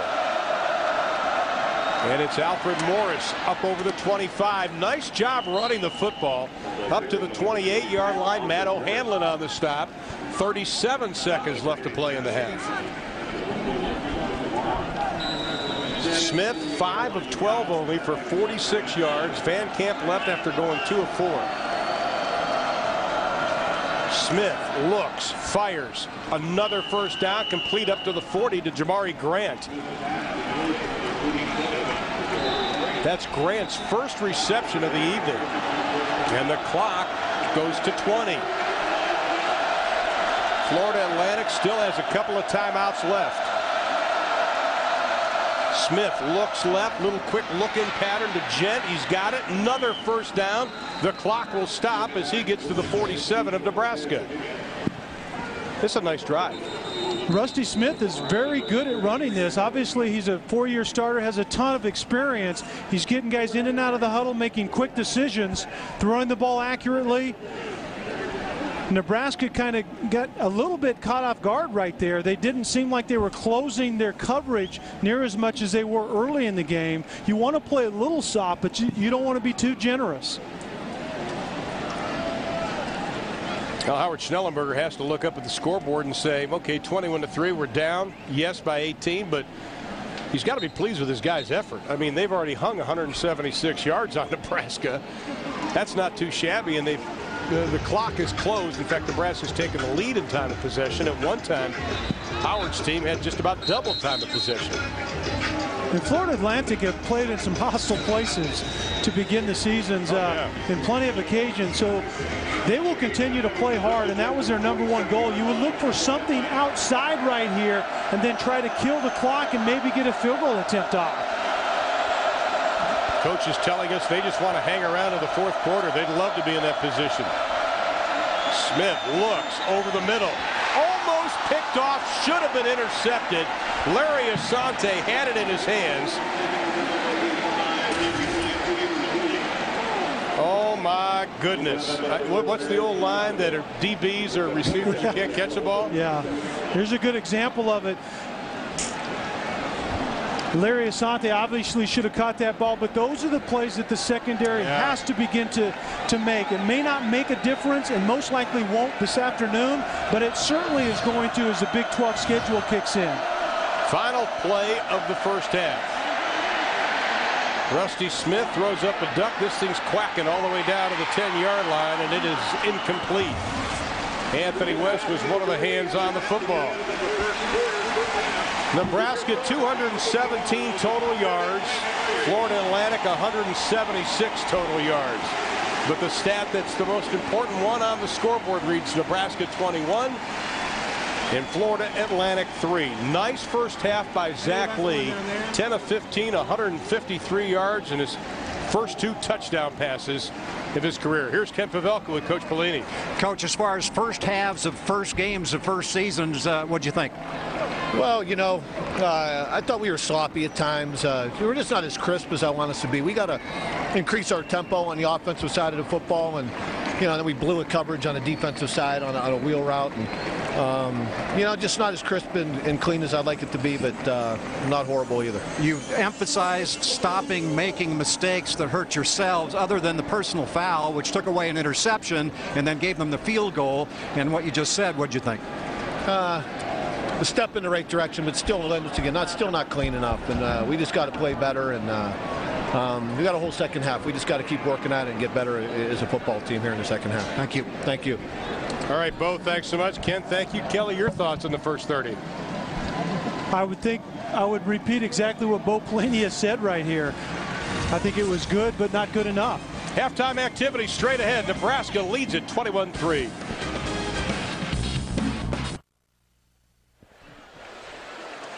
And the start of the 3rd quarter, Nebraska should get the football because Florida Atlantic won the toss at the start of the game, and they did receive. So Nebraska and Bo Pelini and company will go on offense to start the second half, and that's probably good news. I liked one of the comments that Bo made to Kent Pavelka at halftime. He said one of the things he wanted to do was increase the tempo offensively. Does that mean he's getting more and more confidence in Zach Lee that maybe they're going to pick up the pace a little bit on this? I think you just want to see kind of a sense of, it's almost rhythm and tempo. You want to have the play called. You want the offensive line to spend as much time at the line of scrimmage with as much time on the play clock as they possibly can. And I think at times they were a little late getting that in, getting up to the line of scrimmage succinctly. And I think that's what he's talking about. Ken Pavelka, you talked with Howard Schnellenberger walking back on the field. Any thoughts from him? Basic coach speak, although he said he thinks that there were 6 plays that made the difference in the first half, 3 on offense, 3 on defense, and we got to execute blah, blah, blah. But I got the feeling that he's confident that there were just a handful of plays, a few more than a handful of plays that made the difference in the first half. I think he thinks they can get back in this. I wish Kent would tell us what he thinks. Yeah. You've been around. That's why I love going to the Big 12 meetings in July, because you hear the same thing every year. This is going to be Niles Paul, the second half kickoff from about the 7-yard line. Over the 30, the 35, up to the 38-yard line. Nice return by Paul, who last year averaged over 23 yards a kick. The kicker had to come up with a tackle, Russ Gornall. And watch how these guys right here secure things. When you don't see any white bodies right there, you know that Niles Paul with his speed is going to find some green grass. That's a very good job by that wedge, getting a hat on a hat, not allowing penetration. Here's a different look. Do you want to run down in the face of that? Niles Paul does a very nice job. And Zach Lee, who had a pretty good first half, the numbers on him, 10 of 15, 153 yards, a couple of touchdowns. Helu up the middle over the 50 into Florida Atlantic territory, making his way to the 48-yard line. Tavoris Hill coming up from the quarterback spot. And Ron, if we're here to watch that game, what you see on this play is an attitude. Offensive line-wise, these guys right here are going to come up. They're going to continue to push. You can see big number 65, Mike Smith, pushing the defensive down in, clear down inside. And I think that's the attitude that Sean Smith is looking for offensively on the line of scrimmage. 77 yards now rushing for Helu. Zach Lee steps up in the pockets, got some running room. Over the 40, scampers out of bounds, but not before he gets down to the 40 or 36-yard line. And that'll be another first down. Lockley had his sights set on Lee. And that's where you see Lee's speed. I want to see his instinct in the pocket. You see it right here. It's not necessarily where to go, but when to go. And Zach Lee does a nice job of getting out at the right time. And you can see Lockley, number 45, was a little bit taken off guard by the speed of Zach Lee. 13 yards on the pickup. That's the longest for Lee in his career. And a penalty flag. You know, we saw the progression of Zach Lee so far in this football game. We're listening to the call. False start. Offense. Number 44. 5-yard penalty. Still first down. Mike McNeil.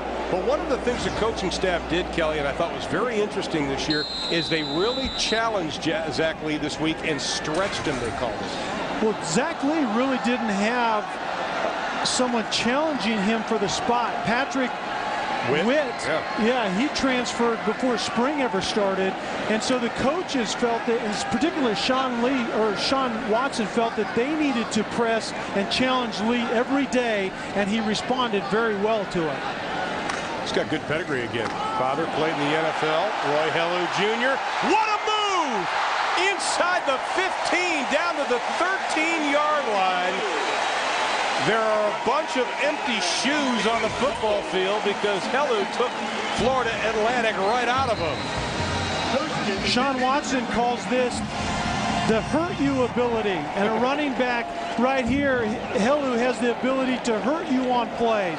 A very good job by the guys pulling in Marcel Jones and Ricky Henry leading up inside, and then Helu, you get him out into space, good things are going to happen.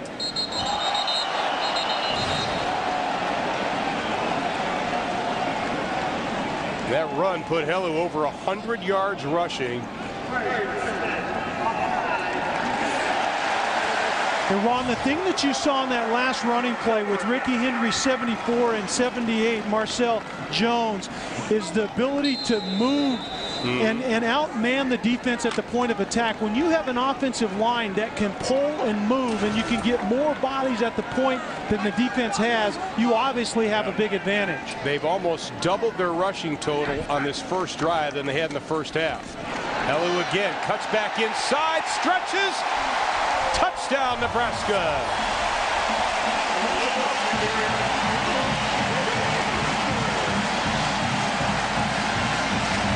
That, my friends, was the Roy Helu show. Well, if it was his show, let me give you some co-actors in the Jacob Hickman and Rick Henry and Marcel Jones, Derek Meyer, Mike Smith, all of them up front, getting a hat on a hat and just absolutely leading the way. A very good job on the line of scrimmage for Nebraska on that drive. Henry with the extra point. He remains perfect tonight. What a job, though, by Roy Helu. 14 rushes, 112 yards. Nebraska right now 132 yards rushing. More than they had the entire first half, and they lead it.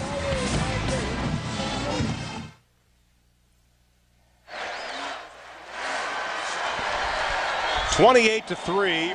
That drive covered 62 yards in 2 minutes and 17 seconds. The 7-yard touchdown run by Roy Helu. He accounted for 55 of those 62 yards rushing, Kelly. And you saw when he gets out in space how special he is. Incredibly quick feet, but he had a lot of help up front as well. One of those, the long run, you saw number 78 and 74 right there. Henry and Jones, they pulled. Very good up front. They're quick. They came from the right side to the left, and then the touchdown. Very little white is showing to Helu right there on that play. Very few guys. They're all covered up. You can see Derek Meyer getting over there. Very good job up front all the way around. Hickman was in on the action. The line of scrimmage for Nebraska dominated on that drive. And Alec this time kicking with the win. It'll be Roll.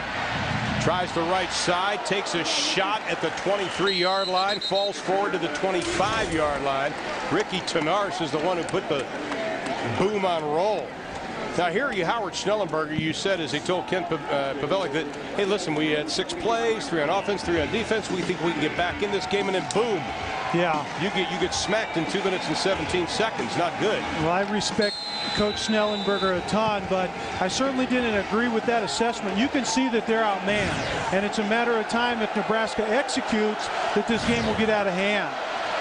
Morris tries to get the outside, but the speed of Nebraska closes quickly, led by Sean Fisher, the redshirt freshman out of Omaha, Nebraska. This is a guy that played just about 8 plays, 1 game last year. Then he got hurt. And Sean Fisher's a great story. Coaches told me that he's got crazy metabolism. They can't get him to gain weight. He's up to about 230 right now. He's on a 6,500 calorie a day diet. You would be the Michelin man if you did that. Oh, man, Pillsbury doughboy. Smith throws it out in the flat. Grant makes the catch, but hit immediately by our man, Sean Fisher again. The pride out of Omaha, Nebraska. And Sean Fisher is also a very smart guy. 4-0 pre-med. He's off to the right side. You drop in your zone, and when the receiver comes into it, you close it down, and that's how you do it right there. The running back sneaks out to the side. Sean Smith, you drop into coverage and then break on the ball. That's exactly how it looks. 3rd down and 4 to go. Smith rifles the pass for the first down up over the 35 to the 38-yard line. Cortez Gent with the reception. Amakamura on the coverage. That is Gent's 4th reception of the night. The senior out of Chiefland, Florida. He's a Biletnikoff watch list guy. And Ron, remember the success they had with the hurry-up offense did Florida Atlantic at the end of the first half. They're hurrying up here to try to increase that tempo because they had success at the end of the first half.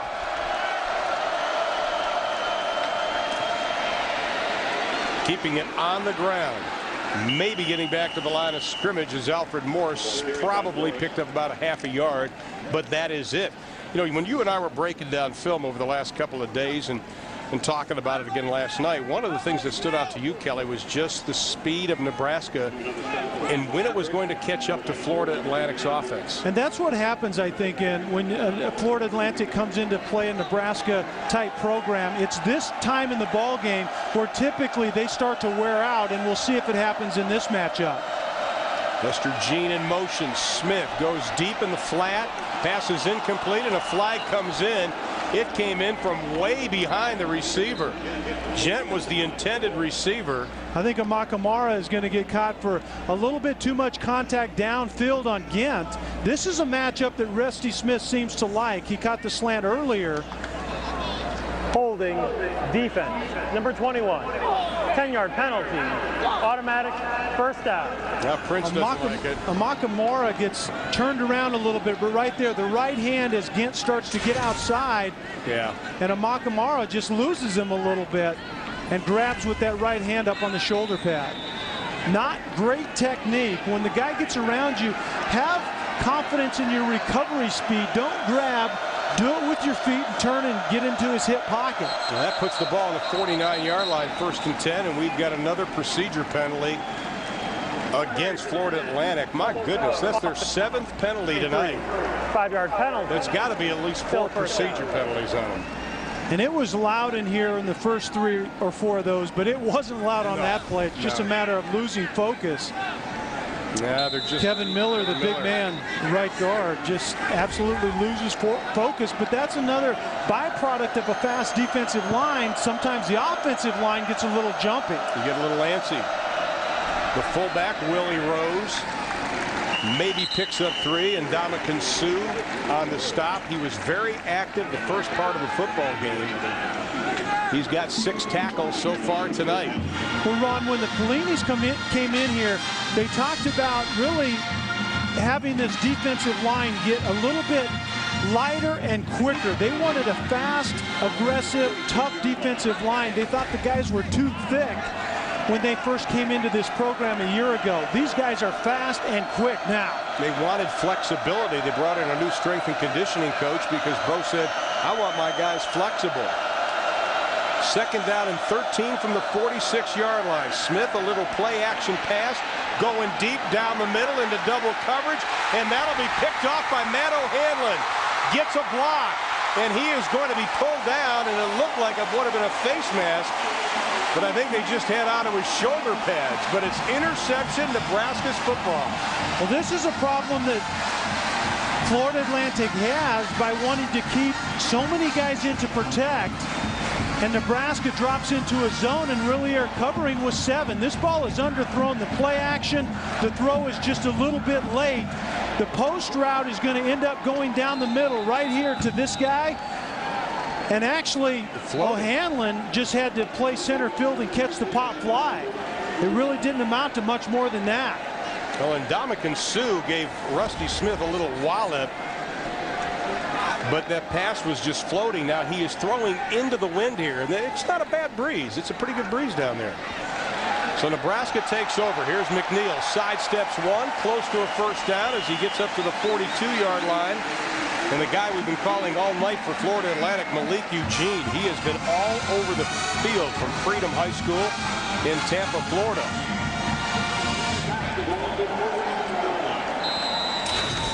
Well, Lester Jean was the wide receiver that was the intended receiver to Rusty Smith, and on that play, Nebraska did a nice job of playing over the top and underneath. It looked like he was open, but really they had him double coverage over the top and underneath. They were bookending him there. And is that what that's called? That's what I'm going to call it. And the ball's floating. That didn't hurt. No. If you're a Nebraska fan anyway. That was good for a first down, so Nebraska 1st and 10 from the 42. Hello, nice move, tries to skip to the outside. Eric McIntosh coming up from that cornerback spot, the senior out of Lehigh High School in Fort Myers, Florida. Here's a guy, McIntosh, number 21. They thought he was going to have an outstanding career. He's been plagued by some injuries. And Ron, Hellu on the evening already has 14 carries. You want to see how he holds up, because there aren't many workhorse running backs in college football anymore. There were only, I think, 2 that averaged 25 or more carries in all of college football a year ago in Division I. So Hellu, if he's going to be that workhorse, he has to hold up to it. They use him as a decoy now in the play action. Pass is complete to Holt. He stood up at the 45-yard line, but another first down for Nebraska. Hill was on the coverage. Now, Holt has a couple of catches, but he also has a couple of drops. But when you're 6'4", 220, you got to make that catch, Kelly. And Holt off the play-action pass. Nebraska has run the ball effectively. You play-action pass. Holt is running the comeback route on the left side. Very, very well thrown. Just get onto the toes of your receiver, bust it off, but that ball is on the money, and Zach Lee has a big-time arm. He throws a pretty ball, but it has some smoke behind it. 3 catches for Holt, 175 yards throwing the football for Lee. Hellu gets away, breaks through. He may be gone. Kiss Roy Hellu goodbye.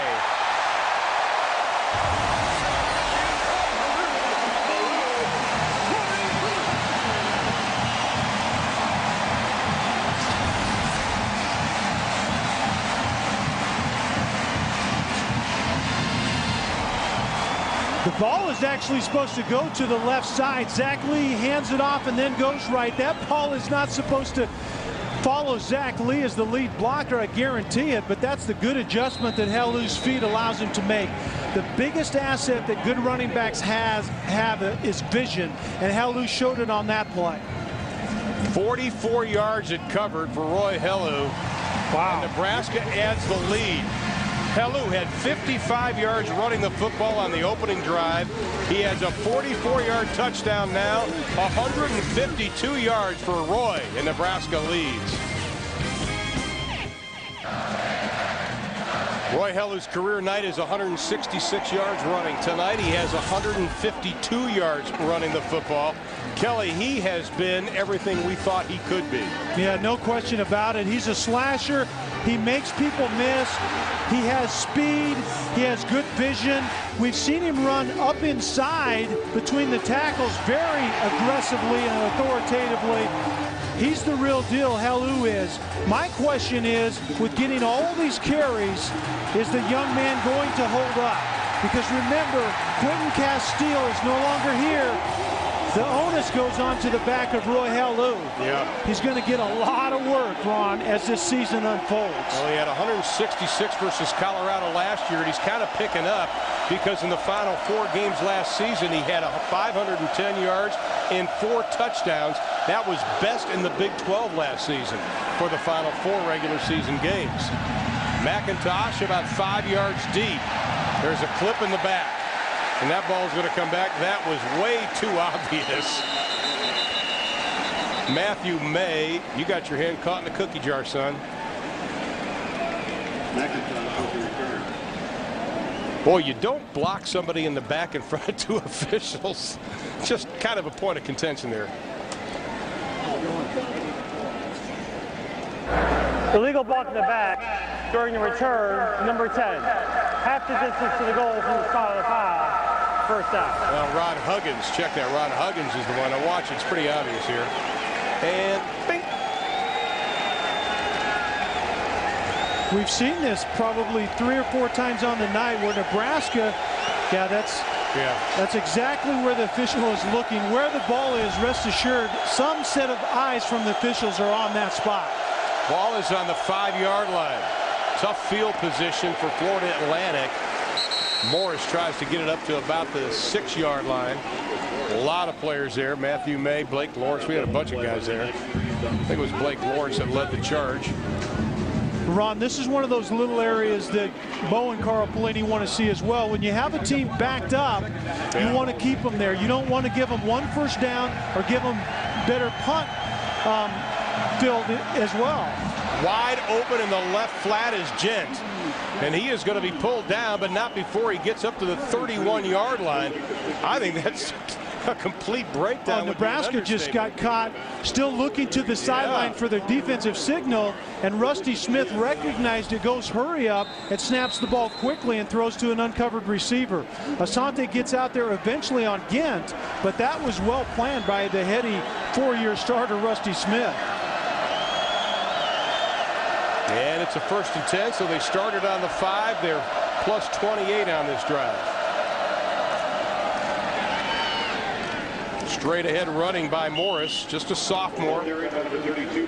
In spring, as we mentioned, he started spring practice as the fullback. And then all of a sudden you lose a couple. You lose Jeff Blanchard to an ACL, Willie Floyd to a pectoral muscle, and all of a sudden Alfred Morris has the football in his hands. Nebraska's defense, Ron, learning how to communicate without the huddle is an area that Bo Pelini believes they're better in. We'll see it right here. 2nd down and 4, 1st down, Florida Atlantic. This time their offensive line doing a nice job opening it up for Alfred Morris. Last year, time and time again, Nebraska didn't communicate the scheme good enough on the defensive side of the ball when there were no huddle hurry-up situations. And you can see it right there. And Ndamukong Suh gets thrown down inside because he was still waiting to see what he was supposed to do. They have to communicate, get it in, get in position, and play defense. Smith rolling, throwing deep, has a man, overthrown, intended for Gent. You know, Ron, to continue on with that theme, Bo and Carl Pelini talked about the communication that has to take place in the no-huddle stuff that they face in the Big 12. This is a little bit better here. Really nothing downfield, once again covered underneath and over the top.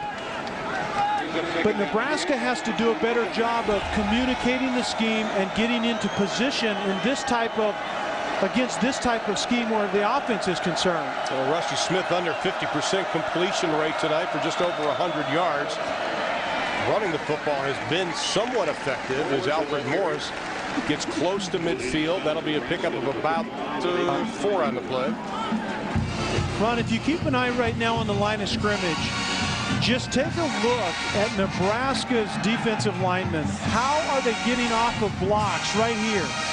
Are they punching and penetrating? There is no penetration whatsoever in that look. You can see it. That's a great camera angle to see that Nebraska's offensive or defensive line is not getting penetration like they were early. Smith into the flat, complete to Jamari Grant, the tight end. And Grant gets him another first down. Eric Haig on the coverage, and Howard Schellenberger said, listen, we can get back into this football game. He's one of the few head coaches you never see put a headset on. I can't think of anybody in college football. Can you?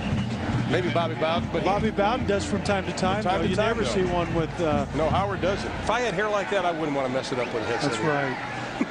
And I like what he's doing here in this point in time of the game. They saw this at the end of the first half. They've carried it over offensively in the second half. Kind of hurry up, make Nebraska communicate out on the field. Plus, you increase the tempo trying to slow down those big guys up front. 4:48 left in the third quarter. We have a timeout being called.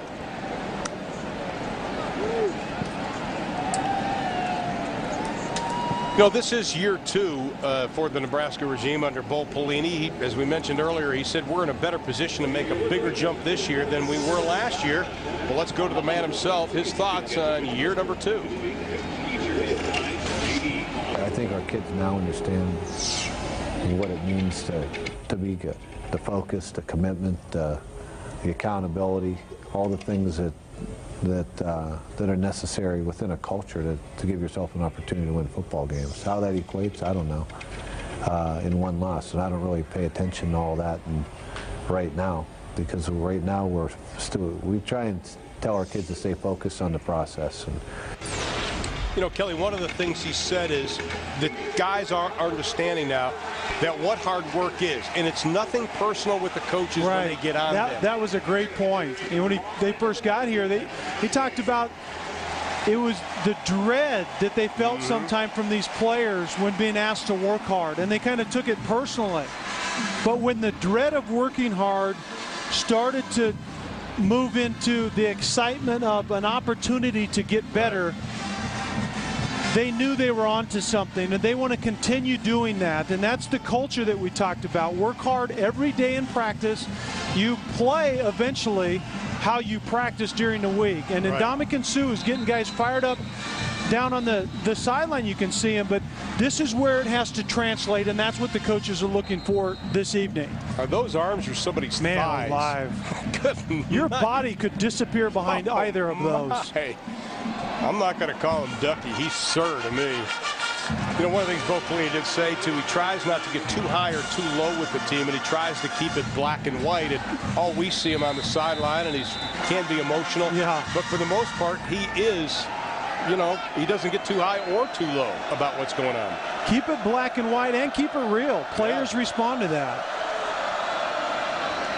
On the ground on 1st and 10 from the 42, 4.5 left in the third quarter. Willie Rose gets down to the 40-yard line. Pickup of 2 on the play. Baker Steinkuhler on the stop. This is Florida Atlantic's version of that zone read, but the difference is Rusty Smith does not want to carry this football. So until he's willing to keep it and become a running back, Nebraska really doesn't have to respect that. There was nobody out there to check Rusty Smith, the quarterback, on that play. So he had 37 rushes last year for minus 82 yards, but probably most of those came via the sack. Ball's loose, kicked around, wide open. Nebraska has come up with a football at the 49-yard line. Redshirt freshman Cameron Meredith. And Rusty Smith was just totally surprised by this snap. The center, Ryan Wisniewski, snapped it a little bit early. You can see Rusty Smith right there is not even looking for that snap. Although the offensive linemen moved in unison, but they typically go on the snap itself. But Rusty Smith, the quarterback, sure wasn't expecting it. And you can see number 11, Rusty Smith, was not looking to dive into that pile for that loose ball. That's exactly how he dislocated his left shoulder last year. And that's the second turnover for Florida Atlantic. Rex Burkhead, the true freshman, is back in the lineup at tailback. Roy Hill, who takes his seat after rushing for 152 yards. Still first down. Once again, a pre-snap penalty, and number 74 that time, Ricky Henry, jumped a little bit early, and that's inexcusable in Bo Pelini's eyes. The pre-snap penalties are the worst of all, and as you said, he thinks every penalty is dumb. Well, Jacob Hickman's gone out at center. Mike Caputo, the sophomore from Millard North High School in Omaha, has checked in. We've got 3:53 left to play in the third. On 1st and 15, Lee wide open. Gillian.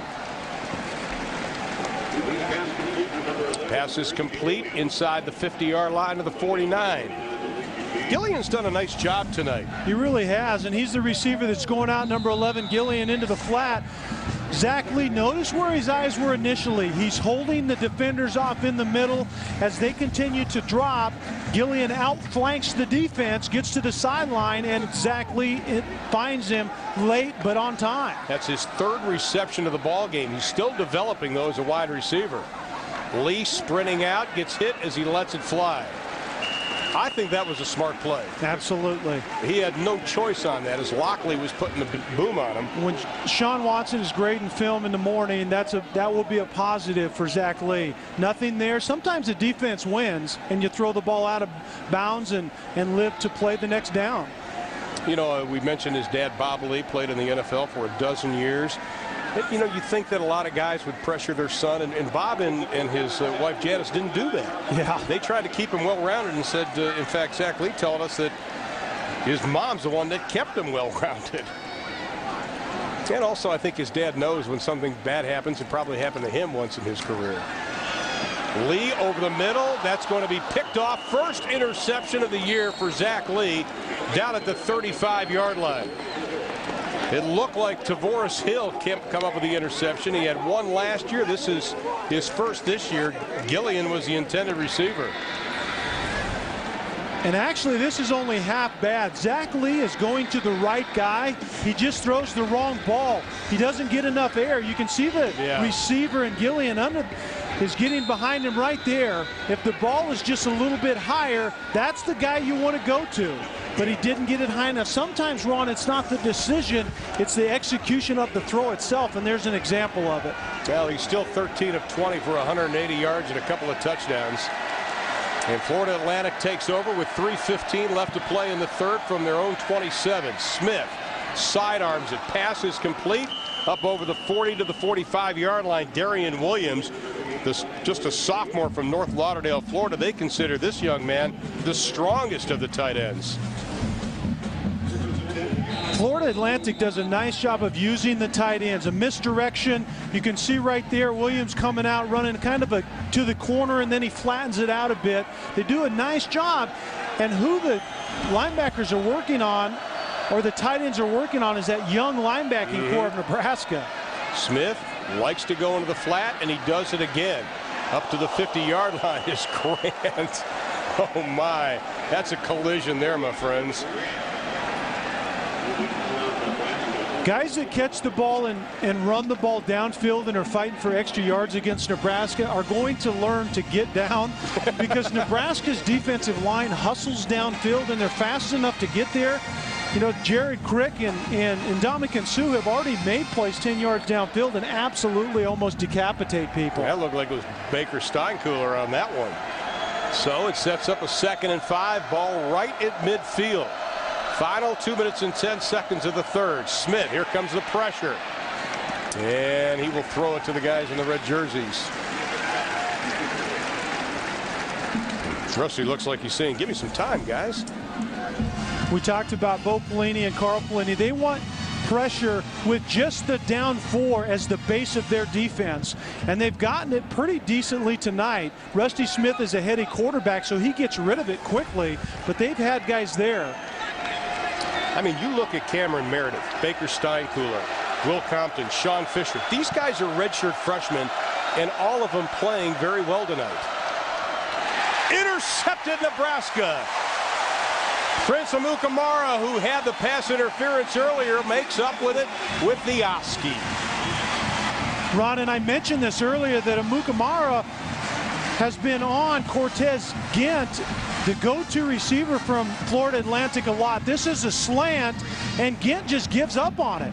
It's thrown inside, and your quarterback has to throw that on time, and he's counting on the receiver crossing the face of the defensive back. And if you're a receiver, you never stop on a slant, and Amaka Mara takes full advantage of it on that play. That's his first career interception for the Prince, the junior out of Glendale, Arizona, Apollo High School. Zach Lee still in, got somebody tugging on his shorts, completes it to Niles Paul.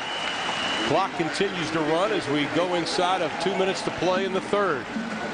Pickup of about 6 on the play.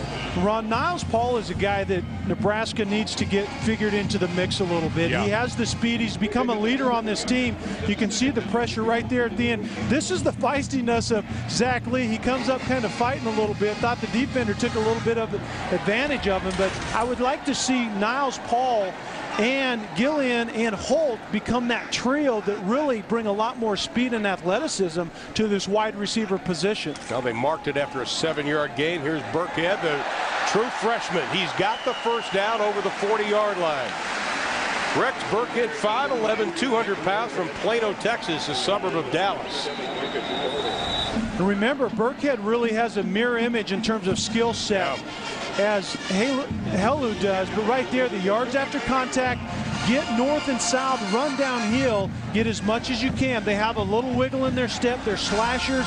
They can take a short run into a big play very quickly. But Ron, would you expect to see Helu back on this evening? No. He has 16 carries. I would think that Sean Watson would like to keep him around that 20-touch mark, and he's about there already. Zach Lee, 3-step drop, quick look in the middle. Pass is caught by Gillian. Inside the 15, down to the 11. He juggled it. Malik Eugene could not swat it away, and Karinsky comes down with it. That is his 4th catch of the evening. Well, in the shell coverage that Florida Atlantic runs, Zach Lee had to wait for Gillian to get into the next window.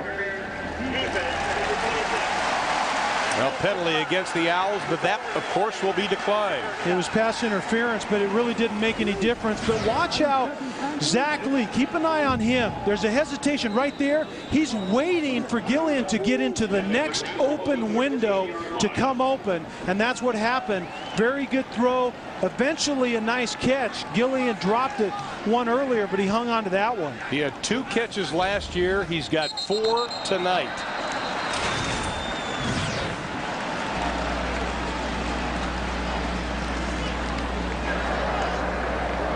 Prior to the snap, offside, defense, number 93, 5-yard penalty, still for 9 penalties now against Florida Atlantic. Really? Jarvis Givens is the man who jumped, a sophomore out of Miami, Florida. So it sets down up a 1st and 5 from the 8. So they can get a first down without a touchdown. Burkhead looking for his first collegiate touchdown, and he's got it.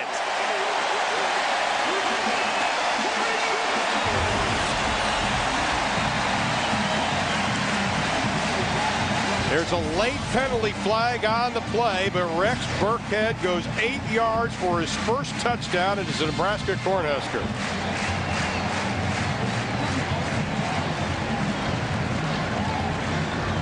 That was the last play of the 3rd quarter, too.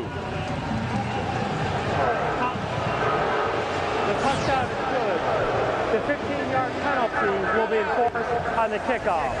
At the end of the 3rd quarter, we will have a try from here. We will switch it and then start the 4th quarter. We were seeing that replay as the official was still talking, but number 62 is Andy Christensen, that has been fighting for that starting spot or playing time at that right guard position, doing a nice job of leading Burkhead into the end zone.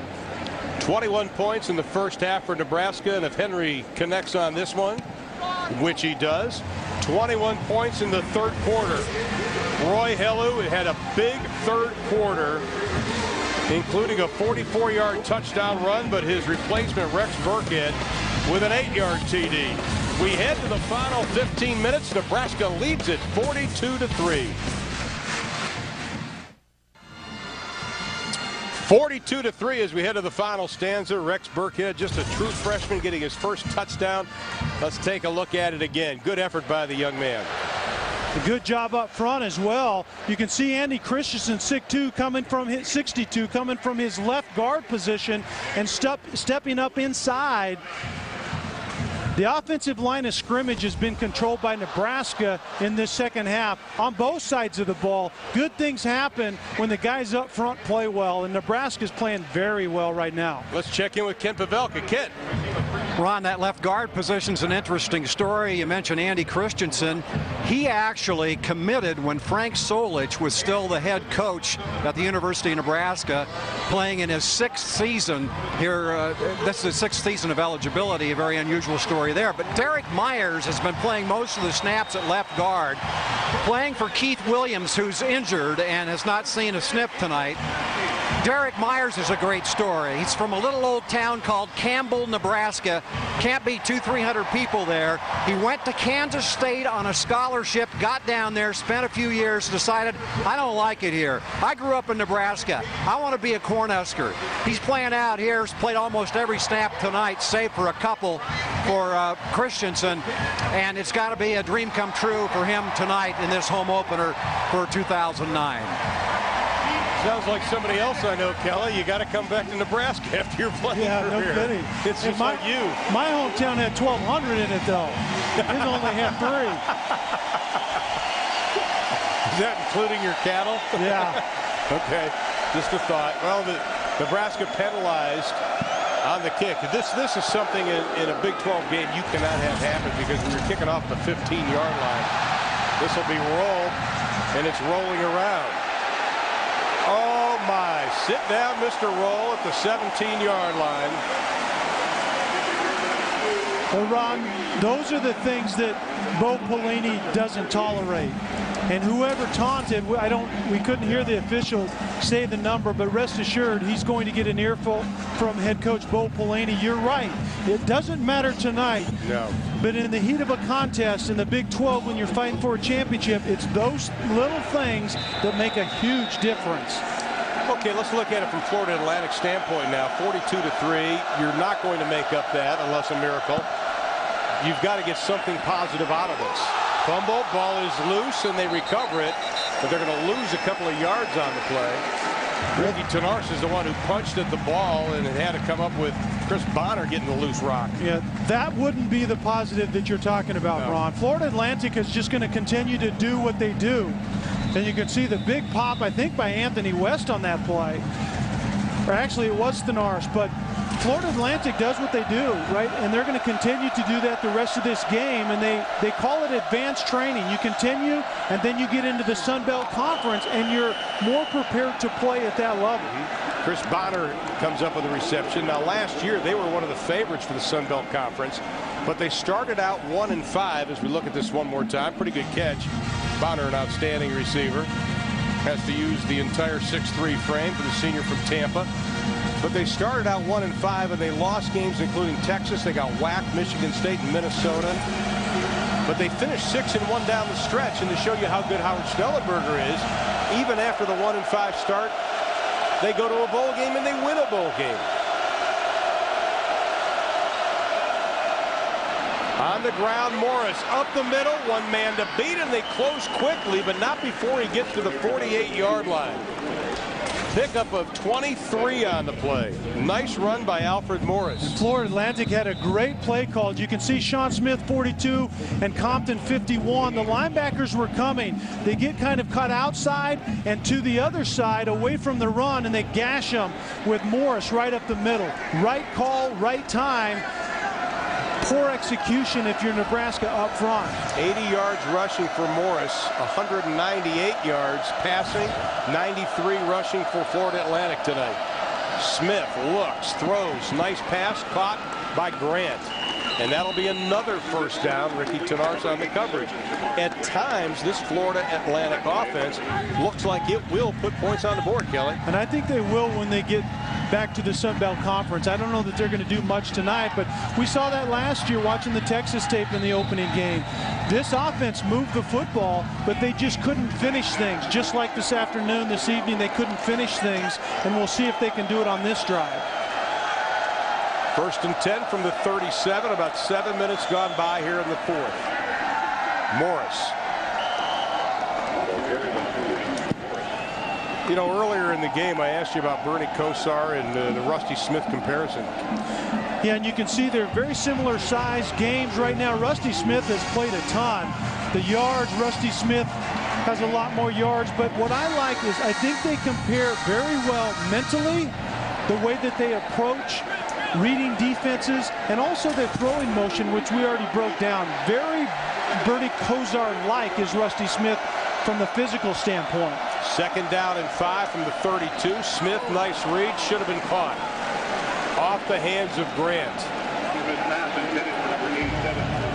When Bo Pelini mentioned to Kennedy going into the locker room at halftime, dropping coverages, this is a drop coverage. Nebraska is bringing their linebackers, but you don't leave the tight end on the line of scrimmage, Jamari Grant, totally free. Somebody is responsible for that receiver. Well, you were talking about the young linebackers who are going to have to learn during his first couple games for Nebraska. 3rd down and 5 from the 32. 4 seconds to snap it. Smith passes tipped at the line of scrimmage, incomplete. And Dominican Sue got the big hand on it. Now, last year, you remember early in the season, he had the interception for a touchdown. And Dominican Sue does not get a very good pass rush, so he's watching the eyes of the quarterback and getting his hands up. A good job of tipping the ball. But Nebraska has to do a very good job of reading the routes. All of their coverages in linebacker and secondary are all about route reading. Your coverage is based on the break of the receiver. It's a lot to learn. On 4th down, incomplete. Nebraska will take over.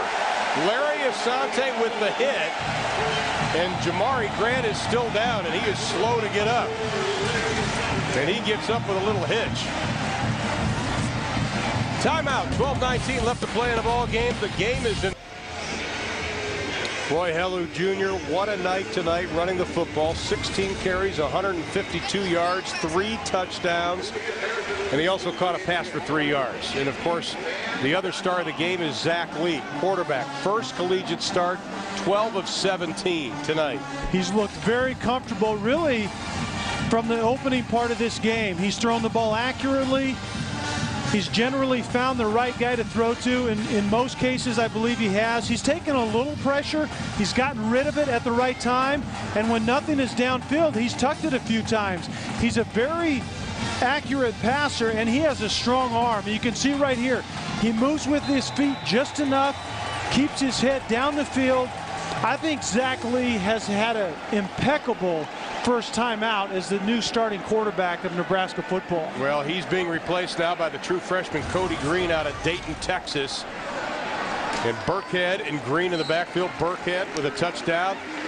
He gets up over the 35 to the 38-yard line. But Cody Green, he is a heralded freshman to say the least. 6'4", 220 pounds, number 17. Yeah. He is a true dual threat at that quarterback spot. And we were wondering, yeah, keep the guy redshirt, or do you let him play? I don't think you can. I mean, if you consider somewhere in this season, for at least a time, and Lord willing, not very long if you're Nebraska, Cody Green is going to have to play real football. Yeah. And so get him in games like this in the first maybe 2 out of the 3 or 3 out of the 4 weeks and let him get started. You have to start somewhere. And Ben Cotton, a redshirt freshman, so a true freshman to a redshirt freshman. Green's first pass is a completion. And Ron, the big thing with Cody Green is He graduated high school early so he could participate in spring ball. That makes a huge difference for true freshmen being able to play early, even at the quarterback position in Division I football. That's something that changed dramatically since the days that I played. Yeah. You were behind, and it took you a good year to get ramped up. Now, if you have a spring ball under your belt along with summer camp, you're good to go. That was Ben Cotton's first reception as a collegian. Pass is tipped. Incomplete, but we saw a little bit of the arm strength of Green, who lost the 3x5s. Yeah, we saw a little of the arm strength. We saw even less of the finesse on this pass. It's something that young quarterbacks have to learn, especially when you're throwing the ball underneath your receivers. You have to put the ball on them with the right smoke behind it. Good decision, just wrong type of throw to Niles Paul underneath. And he also lost all of his plays out of his arm. That's not good. Look at him. He's going, now, Coach, is this page 1 or page 2? Strap him in there, big guy. Better now than really. when the Big 12 gets rolling. Yeah. Alex Henry will kick it away, but the play clock goes down to 0. Prior to the snap, delay game, offense, number 90, 5-yard penalty, still 4th down. And Alex will back it up. You know, it's interesting that he's punting. Is it just going to be a matter of time before we realize, does it have any effect on his field goal kicking? Yeah, I think so. And you would think not. He's excited about being a bigger part of what's going on in this team. So you would think he can handle it because he has a lot of experience anyway. Now, that ball looked like it was tipped. It looked like maybe it was tipped, but it looked like it's tipped. So it's a short kick. Florida Atlantic has good field position, but they only have 10:39 to work.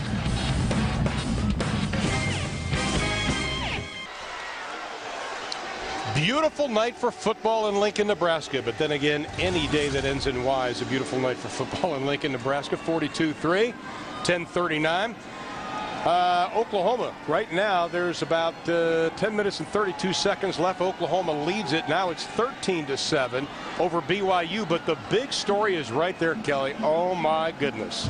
Yeah, that's the right shoulder. Sprained AC joint is the report coming out of the game right now. But most teams in the country, even if you're Oklahoma, are one hit to your starting quarterback away from being a much different team. Yeah. And we'll see how Oklahoma responds. And if it's, 2 or 3 weeks that Sam is out, I think that's yet to be known.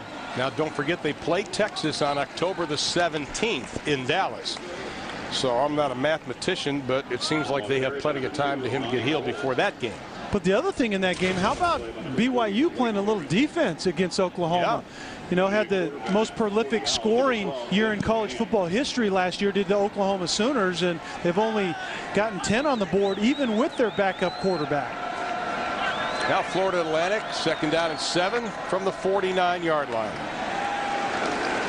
This time Ndamukong Suh says, "You're not going anywhere." You still have a lot of defensive starters out there led by Ndamukong Suh. Jared Crick, you can see down there as well. Barry Turner, Pierre Allen. Those young guys at the linebacker position are getting a good look as well. They need reps. Those young linebackers just need to see more game action, and their feet will continue to speed up as their mind begins to decipher what they're seeing. 3rd down and 8. Jeff Van Kempen at quarterback. His pass is knocked away by Ricky Tenars. Pass was intended for Avery Holly, the junior out of Pompano Beach, Florida. And Florida Atlantic will be forced to kick it away. Ron, we've seen this a few different times. Nebraska gets a little pressure, but not much. But remember, Florida Atlantic is a lot of times what's called max protecting. They're keeping 7, sometimes 8 guys in to protect, which means you only have 2, sometimes 3 receivers. Nebraska has done a decent job downfield, covering a lot of times with only 2 or 3 speed receivers into the route. And even a new punter now for Florida Atlantic, and he's not even on our roster. Burkhead back at the 13-yard line. He's going to let it go over his head into the end zone. Nebraska will take over 1st and 10 from their 20. 9:18 to play in this ball game. Nebraska taking control here in the 3rd quarter. Now you look at the schedule. Four of the first 5 games are at home, but then you look at 3 of the last 5 are away in 2009. But when I look at the schedule, first thing that stands out is the Huskers have to play on the road against Missouri to be one of them, one of their big foes. First next week, Arkansas State. That will be on pay-per-view. And I think going at Virginia Tech in Blacksburg, one of the most difficult places to play in all the land. And I think Nebraska will be well prepared after 2 games to go in there and have a good showing, and will prepare them for their run. But you're right. They get a break in the South by only having Oklahoma and Texas Tech, really out of the big 3. But they have to play all the true contenders on the road, and 2 of them right here in Kansas and Colorado, I think, are going to be contenders. They have to go on the road to Missouri as well. Ken, what do you think? Well, I just want to know if Nebraska goes on and beats Arkansas State next week, and then Louisiana Lafayette, do they get the Sun Belt North trophy? They get the automatic bowl, the Motor City Bowl. So they already have that after 3 games. Sun Belt North, Sun Belt South. Yeah, why not? Yeah, I think that'd be perfect for them, because they are playing 3 Sun Belt opponents this year. But Ron, when you look at a schedule for Nebraska or any Big 12 North team, one of the things that people still do is they say, okay, first of all, who does that North team have to play in the South? And if you don't have to play a couple of the, Oklahoma, Texas, or Oklahoma State this year, then you have a step up from the other teams. That's why I give Nebraska the slight edge over Kansas, because Kansas has to play those Big 12 South teams. Cody Green, his second pass complete up to the 35-yard line to Chris Brooks. Brooks, the senior out of Hazelwood East High School in St. Louis, Missouri. 3 career receptions. That is number 4. I like this Cody Green. He's got a wing on him, doesn't he? Yeah, it's going to be interesting as he gets more experience, and you have Zach Lee that, has this year and one more year to play. Nebraska, I think, is going to be in very good hands at that quarterback position, but Cody Green, 6'4", 220. I heard actually the comparison made to Vince Young sometime since we've been here in Lincoln. Oh my, there's the speed, tiptoeing down the sideline. Can he do it? Cuts back inside the 20, down to the 16-yard line. Vince Young, you nailed it. Did someone just say Vince Young? And you flash back to Texas, and let's not get ahead of ourselves, but this is what this young man brings. He's 6'4", 220, so he's hard to bring down anyway, but when they're hard to bring down and can still run away from you, that's special, and that's what they think they have in Cody Green. Look at that, and he just breaks the tackle, that upper body strength. Here's a guy that had 800 yards rushing. But that was in 6 playoff games, friends. That wasn't during the regular season. And what Sean Watson said to us yesterday is Cody Green is what he calls a get-it guy. He just gets what they're doing. He was in here in the spring. He's now had an entire summer camp behind him, and he just gets it. He gets the scheme, and he applies it. How about that? Joe Gans, last year's quarterback. He record-setting quarterback for 2 years. And what you need to see over the long haul is Zach Lee and Cody Green have the instincts and the management ability in Sean Watson's offense that Joe Gans did. Yeah. That was Joe Gans' #1 strength. Zach Lee started great tonight. He has to continue moving forward, and now we're seeing a little bit more out of Cody Green where that's concerned. And I also like it because I like competition. You want to have somebody behind you that you have to get better every day. And I think Bo Pelini and Sean Watson both like that. What a threat, though. Burkhead gets tackled by the ankles, leans forward, maybe picking up a yard on the play. Austin Jensen out of Bradenton, Florida on the stop. Ron, when you're around this team this year compared to last year, the thing that you see immediately is how the talent has already been upgraded at Nebraska. In 1 year with Bo Pelini and his staff recruiting, and some of these redshirt freshmen showing up again. After the play, personal foul, unnecessary roughness, defense, number 92. Half the distance to the goal from the other run, automatic stop. Kevin Surreal on that. Yeah, you make a good point. about the talent upgrade, and a lot of it has to do with those redshirt freshmen. He redshirted all but 2 of them last year, and a lot of them could have helped him last season, but he elected instead to have them help him in years 2, 3, 4, and 5. Excellent point. Well, let's talk more about that and kind of break down this roster as we go forward. Here's Burkhead, bounces out to the left side, keeps his balance by putting the right hand down.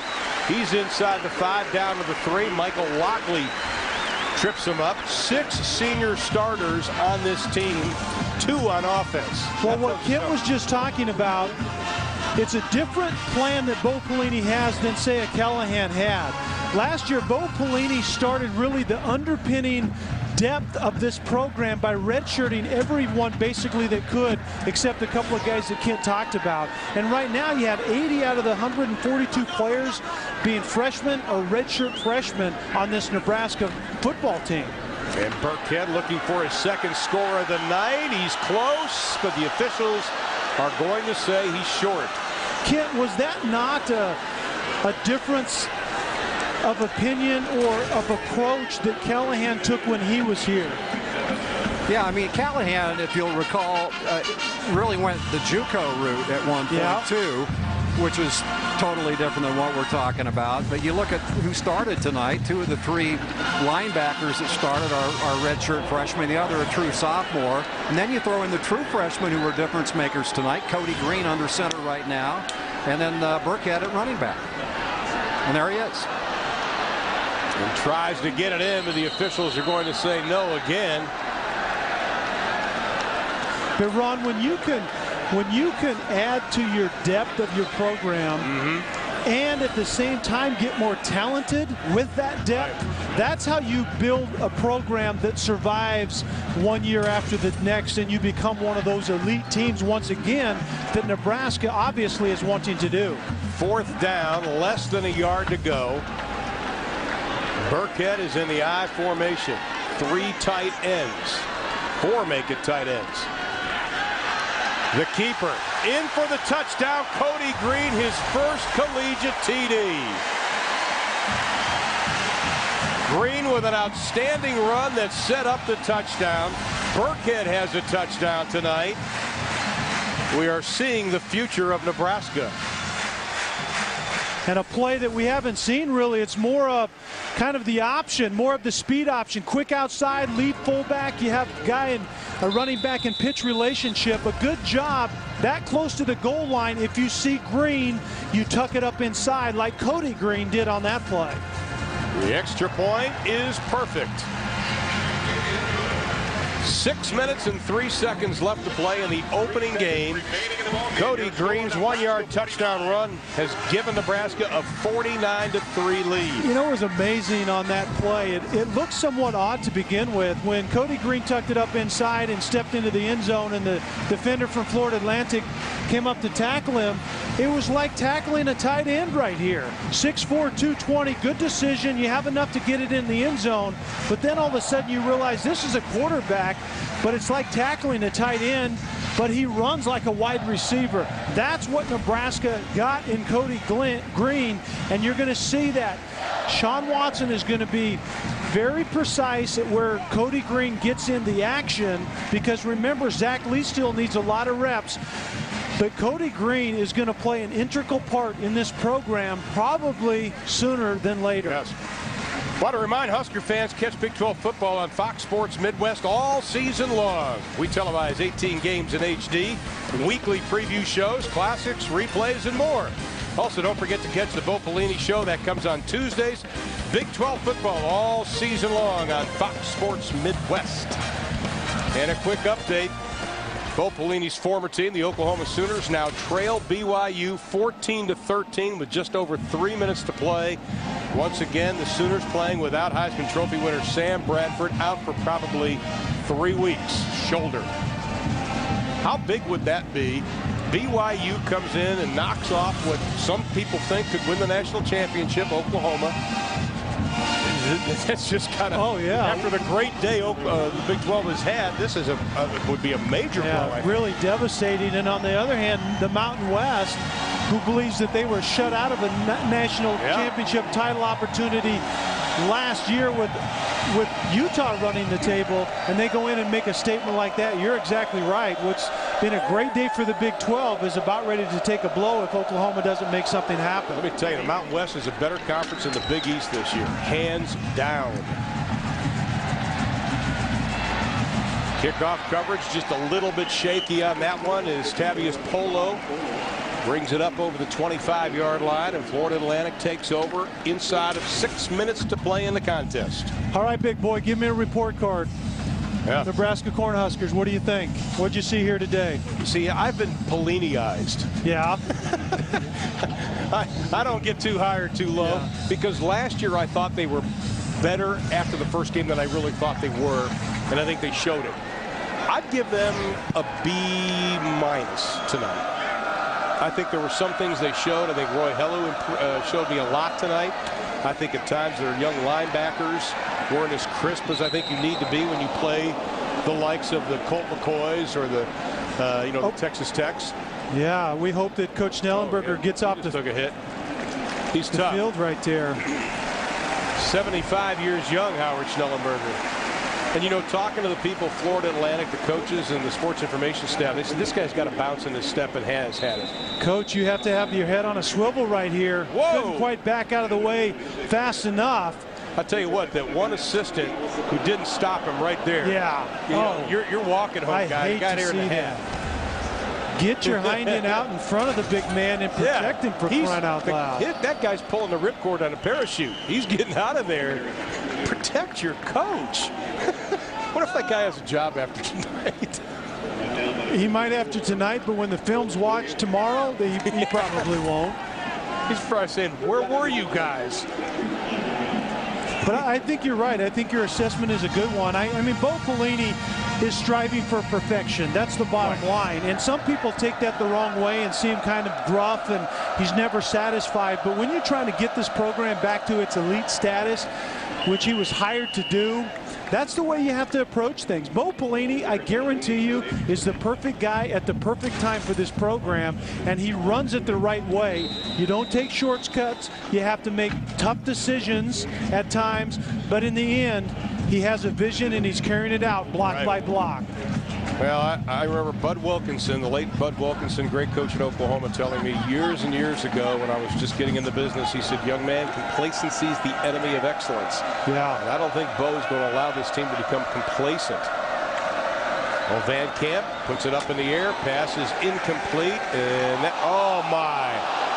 Now that's probably going to be a penalty because anything above the shoulders now, actually above the mid-chest up, is going to be considered a penalty. They're trying to protect the player. Yeah, Eric Martin was the linebacker breaking on this pass, and it was maybe a little bit too late. Personal foul, unnecessary roughness, defense, number 26, helmet-to-helmet contact. No, 15-yard penalty, automatic first down. Well, they said it was. They said it was helmet-to-helmet contact, and it didn't look like helmet-to-helmet. I didn't see the helmet hit the helmet, but I didn't either. It actually looked like form tackling. You get the helmet across the bow, meaning out in front of the receiver in this case, and that was absolutely, I think, a poor call. No, it didn't look like helmet-to-helmet. I didn't see it, but they're going to err. Officials are going to err on the side of protecting the player, and I think they were trying to do that on that play. Avery Holly on a little reverse. Nebraska does not fall for it. Gomes on the stop. Well, we haven't even talked about Eric Martin much. He's another one of those, he's a true freshman at that linebacking position. And what we see at the linebacking position, I think the problem they're going to have early in this year is in pass coverage. Right. Because what the Pellinis do defensively in pass coverage is everything is conceptual, and they have to read the route. You just don't drop to a zone or have a guy man-to-man. It's based on what the receivers do, how they release, and all those things. It's the last thing to come along in understanding this Bo Pelini defense. Navani roll, not much going on. He gets close to the first down, had to get down to the 34-yard line. They're going to mark it right on the 35. That'll bring up a third down at about 1. We're inside of 3.5 minutes. Carl Pelini's defense tonight has given up over 335 yards, 337 to be exact. 117 rushing, 220 passing. You know, Carl said yesterday the thing that he was a little anxious about is his young guys in that second level linebacking core reading routes and playing the coverage. Physically, he said they'll be fine. They're fast, they're athletic, but it's that coverage that needs to be sewn up. Somebody lost a helmet, comes flying out of the pack. Roll on the carry. Looks like Jordan Sessa. Make sure the head's not still in there. I think he's good. He is. 3:03 left in that Oklahoma game. They have the football, and they're trailing BYU 14-13, by the way. And if you're at home wondering why Florida Atlantic wants to play a game like this, there are 3 reasons that Coach Snellenberger gave us. It's to get experience. They get better by seeing better competition. They go to their conference, and then they can compete better. And then he said, plain and simple, it's a payday. It helps us fund things that our program typically doesn't have access to, and all those things are very legitimate. Holly on the reception. In fact, he said when he decided to take this program and build it from scratch, he said, we didn't even have a nail to hang anything on. Yeah, exactly right. You know, I remember when Jim Levitt started South Florida and visiting Coach Levitt in his trailer. I don't think Coach Snellenberger even had a trailer. They have a new stadium on the way that they think will be completed like in 2011, and he wants to stay around to see that. But Florida Atlantic does some nice things. They're in a great geographical location to recruit, I'll tell you that. Pass is complete to Gene. This is where the young guys on the defense need to be consistent at their technique as well. Van Camp getting the ball out quickly, semi-roll. Good job by Gene hauling that one in. Decent coverage by Denard, and that's another one of those guys in the defensive secondary that throughout the year, Denard is going to have to be counted on to get some playing time, and this is where you have to get good, sound fundamentals down. On the running play, nothing doing on second down and about 5. You know, you talked about being in a great backyard. Only 6 players on the entire Florida Atlantic roster are from outside of Florida. Yeah. Not too deep. We're talking about the entire roster. Yeah, and everybody throughout the country goes into Florida to recruit. Florida and Texas probably are the 2 biggest recruiting beds, hottest recruiting beds in all the country. But, you know, the recruiting budget for Florida Atlantic basically is a tank of gas from one side of the state to the other at the most. Xavier Stinson, the intended receiver. Jeff Van Camp's pass off his hands. Final 63 seconds. Now, if you're Nebraska, and I remember this, I think it was one of the first 3 pay-per-view games we did last year, somebody scored late in the game.